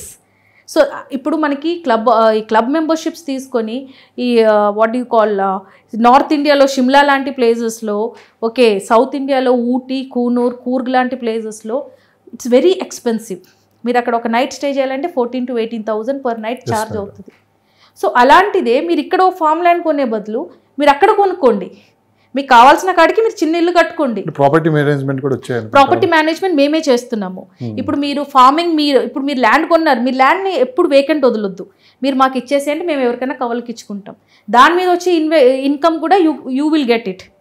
According to మీ ఒక ప్రాపర్టీ కొనాలి అంటే 3 different రూల్స్ అండి. ఒకటేమో దాని మీద ఇన్కమ్ జనరేట్ అవ్వాలి, ఇంకోటి అప్రిసియేషన్ అవ్వాలి, ఇంకోటి మీ అమౌంట్ని ఎప్పుడు లాకిన్ చేయకూడదు. సో ల్యాండ్ అప్రిసియేషన్తో పాటు మీకు దాని నుంచి వచ్చే చిల్లర డబ్బులైనా పర్వాలేదు, మీ పిల్లల స్కూల్ ఫీజుకో లేదంటే ఏదో ఒకటి అక్కడ పడి ఉంటుంది. సో ఒక ల్యాండ్ మీద మీరు ఇన్వెస్ట్ చేస్తున్నారు అంటే దాంట్లో నుంచి అప్రిసియేషన్ రావాలి. And that appreciation is what we want to give our buyers. అది ఫార్మింగ్లో ఉండొచ్చు, లేదు వాళ్ళు అక్కడ ఉండడానికి కాటేజే కట్టారనుకోండి, 365 days వాళ్ళు అక్కడ ఉండరు. Let them rent it out to us, మేమే తీసుకుంటాము. అక్కడ వచ్చే guest whatever the amount we are getting, profit షేరింగ్లో we will share it with them. The total maintenance of the property we are doing. Smita Krishnamurthy garu ఈరోజు ఇంత హ్యాపీగా ఈరోజు మీడియా ముందుకు వచ్చి మాట్లాడుతున్నారంటే, ఎవరో ఒకరు ఫస్ట్ మీ లైఫ్లో ఫస్ట్ సేల్ ఫస్ట్ కస్టమర్ ఒకరు ఉంటారు. ఎవరు మేడం, గుర్తున్నారా? ఈ సందర్భంలో వాళ్ళు గుర్తు చేసుకోవాలని నేను అనుకున్నాను. అందరూ సక్సెస్ అనేది చాలా తక్కువ ఉంటుంది. So first customer first check అందరికీ గుర్తుంటుంది. ఎస్, నా లైఫ్లో కూడా ఫస్ట్ కస్టమర్ ఫస్ట్ చెక్ నాకు చాలా గుర్తుంది. అండ్ ఇంకొకటి, not only first customer but every customer when they give me a cheque they tell me that God bless you. ఆ ఆశీర్వాదం నన్ను ఇంకా అలాగనే ముందుకు నడిపిస్తా ఉంది మేడం. అంటే అందరినీ గుర్తుపెట్టుకోవాలి. ఎస్, అందరినీ గుర్తుపెట్టుకోవాలి. My customer is not a customer or A client, my customer is a family for me. So that is the relationship I maintain. కొత్త ప్రాజెక్ట్ స్టార్ట్ చేసినప్పుడు హ్యాపీగా ఉంటారా, లేకుంటే మంచి ఒక అడ్వైజ్ ఇలా కూర్చొని మాట్లాడినప్పుడు సో నేను నిజంగా ఈరోజు చాలా హ్యాపీగా ఉన్నాను, చాలా విషయాలు సేవ్ చేసుకున్నాను, లేకుంటే ఏదైనా మంచి అమౌంట్ వచ్చినప్పుడు హ్యాపీగా ఉంటారా? అట్లేం లేదండి, మా ప్రొఫైల్లో ఎవ్రీథింగ్ ఈజ్ ఇంపార్టెంట్. మేము అట్లీస్ట్ మినిమం 2 to 3 clientsని డైలీ కలుస్తాము. మా ప్రొఫెషన్లో అది కంపల్సరీ. అది వాళ్ళు వాకిన్ రావటము లేదంటే మేము అట్ట వెళ్ళటము, అది ఆల్వేస్ ఇట్ హ్యాపెన్స్. నా కాంటాక్ట్ లిస్ట్లో 2 or 3 numbers every day add అవుతూ ఉంటుంది. నా ఫోన్ తీసి చూస్తే నాకు more than 6,000 కాంటాక్ట్స్ ఉన్నాయి ఇప్పుడు నా ఫోన్లో. Okay, that means every day అది ఎలా వచ్చింది అంటే ఎవరో ఫార్వర్డ్ చేసింది నేను సేవ్ చేయటం కాదు. Every day I meeting people. Okay, so minimum 2 to 3 people every day new ఫేజెస్ని నేను కలుస్తున్నాను. సో న్యూ ఫేజెస్ని కలిసినప్పుడు డెఫినెట్లీ అడ్వైజెస్ ఇస్తాం. ఓకే, ఇంకోటి ఇప్పుడు ప్రాపర్టీ డీల్స్ చేస్తాము, కొన్ని సీనియర్ ఏజెంట్స్ని కలుస్తాం, వాళ్ళ దగ్గర మేము అడ్వైజెస్ తీసుకుంటాం. మేడం నాకు ఒక్క డౌట్ మేడం, ఒక 3-4 months సేల్స్ ఉండవు అంటే ఇప్పుడు ప్రజెంట్ మనం చూస్తూనే ఉంటాం మార్కెట్ డల్గా ఉంటాం. అప్పుడు మైండ్ సెట్ ఎలా ఉంటుంది మేడం? చాలామంది ఈ రంగంలో ఉండి చాలా అప్సెట్ అవుతూ ఉంటారు, ఫైనాన్షియల్గా ట్రబుల్ అవుతూ ఉంటారు, వేరే దగ్గరికి వెళ్ళిపోతారని ఆలోచన ఉంటారు. ఎలా ఉంటుంది మేడం ఆ టైంలో? అంటే చాలామంది, అంటే ఎందుకు అడిగండి ఈ ప్రశ్న, కొంచెం వెయిట్ చేయమంటారు మీరు. రియల్ ఎస్టేట్లో కూడా లాంగ్ టర్మ్ ఇన్వెస్ట్మెంట్ చేయండి, కొంచెం టైం పడుతుంది, మంచి రిజల్ట్ వస్తుందని. ఈ 4 monthsకే అందరూ ఏదో అయిపోయింది, జరిగిపోయింది, ఇంక లేదని చెప్పి వెళ్ళిపోయే వాళ్ళు ఉంటారు మేడం. సో వాళ్ళందరూ మళ్ళీ ఇక్కడ నిలబడాలి, వాళ్ళు ప్రూవ్ చేసుకోవాలంటే ఏంటి మేడం? ఆ టైంలో ఎలాంటి నిర్ణయం తీసుకోవాలి? కమిట్మెంట్ అండి. ఏ ఇండస్ట్రీలోనైనా కమిట్మెంట్ ఈజ్ ఇంపార్టెంట్. ఏదో 2 months సేల్ అవ్వలేదని సర్దుకొని ఇంటికి వెళ్తే వాళ్ళు అలాంటి వాళ్ళు ఏ ఫీల్డ్లో కూడా రావద్దు. నేను దీని ముందు కూడా ఒక ఇంటర్వ్యూలో చెప్పాను, 6 months వాళ్ళ ఇల్లు గడిచే డబ్బులు బ్యాకప్లో ఉంటేనే రియల్ ఎస్టేట్లో దిగాలి. ఎందుకంటే ఫస్ట్ 2 months సేల్స్ అసలు అవ్వదు, మళ్ళీ సేల్ అవుతుంది. ఆ డబ్బులు రావాలంటే మళ్ళీ ఇంకో 2 months పడుతుంది. మేమంతా ఇప్పుడు ఇంత స్టడీగా ఎందుకున్నాము అంటే 6 months బ్యాక్ జరిగిన సేల్ డబ్బులు ఇప్పుడు వస్తాయి ఈ month. Okay, wait, you have to wait. This is not అదేమంటారు, ఒక రెగ్యులరైజ్డ్ ఫర్మ్స్ కావు ఇవి. ఇవి ఏంటంటే సేల్ అయినప్పుడు డబ్బులు వస్తాయి. ఇంకోటి ఒక్కొక్కసారి ఏమవుతుందంటే అడ్వాన్స్ ఇచ్చేస్తాడు కస్టమర్, రిజిస్ట్రేషన్ 3 monthsకో అవుతుంది, రిజిస్ట్రేషన్ అవ్వంది మనకు డబ్బులు మనకు రావు. సో ఆ కన్సిస్టెన్సీ, ఆ కమిట్మెంట్, ఆ బ్యాకప్ అమౌంట్ అనేది 100% మీ బ్యాంక్లో ఉండాల్సిందే. ఫ్యూచర్లో స్మితా కృష్ణమూర్తి దగ్గర నుంచి ఎంతమంది ఎంప్లాయ్మెంట్ జనరేట్ అవుతుంది? నా చేతులతో నేను చాలా వేల మందికి ఎంప్లాయ్మెంట్ ఇచ్చానండి. When I was with corporate కానీ ఇప్పుడు రియల్ ఎస్టేట్లో కానీ so many families are feeding on my company and I'm really very thankful to God ఆ విషయంలో మాత్రం. ఎందుకంటే మనం ఎవరికి హార్మ్ చేయకపోయినా మేల్ అయితే చేస్తున్నాము. సో ఇంకా గోయింగ్ ఫర్దర్ నా ఊటీ ప్రాజెక్ట్ 100% సక్సెస్ అయితే కొంతమంది 100 మందికి ఎంప్లాయ్మెంట్ అక్కడ క్రియేట్ అవుతుంది. అది ఫార్మర్స్ ఉండొచ్చు, అక్కడ సూపర్వైజర్స్ ఉండొచ్చు, హార్టికల్చర్ అగ్రికల్చర్ సైంటిస్టులు ఉండొచ్చు, architects are working on my project. ఇప్పుడు రోడ్ వేస్తున్నారు, అక్కడ ఆర్చ్ తయారవుతుంది. సో లేబర్స్ కానీ మేసన్స్ కానీ, ఇంకోటి మనకు అక్కడ అంత రెసిడెన్స్ వస్తున్నారంటే కిచెన్ సెటప్ అవుతుంది, కిచెన్ ఎంప్లాయీస్ ఉంటారు, హౌస్ కీపింగ్ మెయింటెనెన్స్ ఎంప్లాయీస్ ఉంటారు. So definitely in 1 year down the line ఆ ఒక్క ప్రాజెక్ట్ మీదనే more than 100 people will be working. లేదండి, నేను ఎక్కడ ప్రాపర్టీ చేసినా కూడా నా ప్రాపర్టీ నేను 100% అమ్మను, కొంచెం వరకు అయితే నేను ఉంచుకుంటాను. ఎందుకంటే ఫ్యూచర్లో నా పిల్లలకి, నా వారసులు, వాళ్ళకి ఎంట్రీ ఉండాలంటే I should hold back some property. ఇప్పుడు ఊటీలో కూడా నేను ఇంకా 100 acres చేసినా కూడా might be 50 acres I might sell. నేను ఆ 50 acres ఉంచుకొని I will do farming there. ఎందుకంటే my future focus is only on farming. So మన ఫ్యామిలీ అంతా అక్కడ ఉన్నట్టు. డెఫినెట్గా ఇప్పుడు నా దగ్గర చాలా మంది సాఫ్ట్వేర్ వాళ్ళు కొన్నారండి. Actually 70% of the buyers are software people.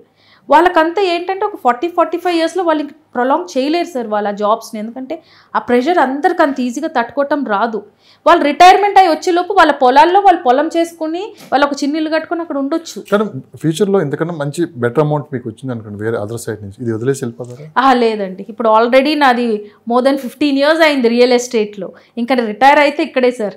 ఇంకా రిటైర్మెంట్ నెక్స్ట్ అగ్రికల్చర్ చేసుకుని ఊటీలో సెటిల్ అవ్వటమే తప్ప ఐఎమ్ నాట్ గోయింగ్ టు ఇప్పుడు ఫోకస్ అంతా ఊటీలో ఉంది. I'm not going to relocate, but I'm making a lifestyle project there. ఆ ప్రాజెక్ట్ని సక్సెస్ చేయాలి అనేది ఈజ్ మై నా కళ. ఇంకోటి ఫార్మింగ్లో డబ్బులు ఉన్నాయి.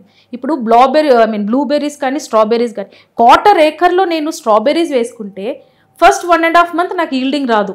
ఎందుకంటే ఆ చెట్టు పెరగాలి అవ్వాలి. ఆ 1.5 months అయిపోయిందంటే ఎవ్రీడే నా ఈల్డింగ్ వచ్చి 3,000 నుంచి 6,000 rupees వస్తుందండి. Every alternate days. సారీ, మిమ్మల్ని ప్రతి ఇంటర్వ్యూలో గమనిస్తాను మేడం, ఒక ప్రాపర్టీ కొనని ఎందుకు చెప్పరు? ఇక్కడ ఏంటండి, నా ప్రాపర్టీ ఊటీలో ఉంది, మీరు కొనేసేయండి ఎందుకు చెప్పరు? ఊటీలో ప్రాజెక్ట్ అది కావచ్చు, హైదరాబాద్ కావచ్చు.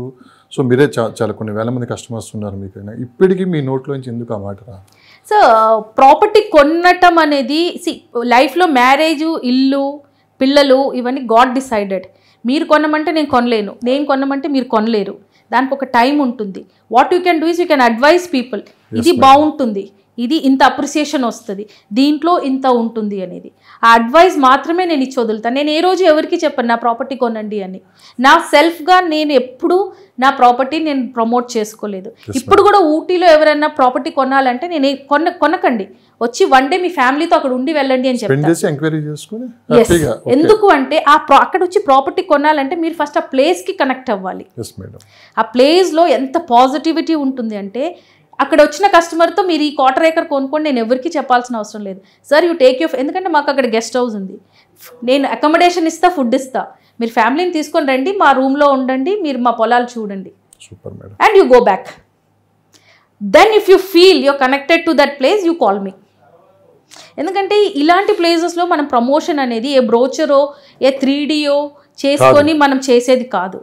ఇది it is a connection between God and human being. లైవ్లో వచ్చి చూడండి. ఎస్, ఆ నేచర్లో మీకు దేవుడు కనపడతాడు. ఎందుకంటే ఈ హాంకింగ్, ఈ పొల్యూషన్ ఏమీ ఉండదు అక్కడ. మంజుమల్ బాయ్స్ ఒక సినిమా కూడా వచ్చింది, that is at Guna caves, Kodaikanal. మా ప్లేస్ నుంచి అరౌండ్ 90 కిలోమీటర్స్. కనెక్ట్ అయ్యారు తెలుసా? అంటే మన టీవీలో చూసేనే అంత. That is actually a live, I mean real story. That is a group of boys who went from Cochin, మా ఇంటి దగ్గర నుంచి వెళ్ళారు వాళ్ళంతా. It's a long old story. Yes, so అది నిజంగానే కనెక్ట్ అవుతారండి. టీవీలో చూస్తే అంత కనెక్ట్ అవుతున్నాం, ఆ లొకేషన్స్ అవన్నీ. అది లైవ్ లో చూస్తే ఊటీ కూడా అలానే ఉంటుంది సార్. అది it's just 90 kilometres from Ooty, ఆ కొడైకెనాల్ అనే place. So I mean this is nature calling అంటారు కదండి. సో ఈ నేచర్కి మనం కనెక్ట్ అవుతేనే we can buy property there. నేను అక్కడ ఊటీలో ప్రాజెక్ట్ చేయాలని వెళ్ళలేదండి, మా ఫ్రెండ్ ఎవరో తీసుకుని వెళ్ళారు, నా ప్రాజెక్ట్ ఉంది, స్మిత గారు మార్కెటింగ్ చేస్తారని. కాకపోతే నాకు ఒక ప్రాబ్లం ఉంది, నేను ఒక ప్రోడక్ట్ మార్కెట్ చేయాలంటే అది 100% జెన్యున్ ఉండాలి. నాకు అక్కడ జెన్యునిటీ కనపడలేదు. కానీ నాకు అక్కడ ఏమర్థమైంది అంటే చాలామంది తెలుగు వాళ్ళు వచ్చి అక్కడ ప్రాపర్టీస్ కొంటున్నారు, ఎకరాలు, హాఫ్ ఎకరాలు అలా కొన్ని వదిలేసుకొని వెళ్తున్నారు. నేనేమనుకున్నాను, అట్లా హాఫ్ ఎకరాలు 1 ఎకరాలు ఎందుకు అమ్ముకోవాలి, నేను ఒక 15 acres కొనుక్కొని ఒక ప్రాజెక్ట్ చేసుకొని అమ్ముకుందాం అనుకున్నాను. అలా నేను స్టార్ట్ అయ్యాను. లాస్ట్ ఇయర్ April 13th నేను అక్కడికి వెళ్ళాను, అంటే ఇప్పటికి 1 year అయింది. ఈ 1 yearలో నేను వెళ్ళాను, నేను వేరే ప్రాపర్టీ చూశాను, నాకు అది నచ్చలేదు, మళ్ళీ వేరే ప్రాపర్టీ చూశాను, నాకు అది నచ్చలేదు. Me and my husband vent 2-3 times వెళ్ళాము, ఆ ఏరియా మొత్తం సర్వే చేసాము, కరెక్ట్గా ఉన్న ప్రాపర్టీస్ని ఐడెంటిఫై చేసుకున్నాము, కొనుక్కున్నాము, మా పేర్ల మీద రిజిస్టర్ చేసుకున్నాము. Then we started taking the clients. ఇప్పుడు మేము ఆ ప్రాజెక్ట్ని ఎస్టాబ్లిష్ చేసుకున్నాము. సో మనస్ఫూర్తిగా ఆ ప్రాజెక్ట్ సక్సెస్ అవ్వాలని, చాలామంది తెలుగు వాళ్ళు అక్కడికి రావాలని మనస్ఫూర్తిగా కోరుకుంటున్నాను. థ్యాంక్ యూ అండి. థ్యాంక్ యూ అండి.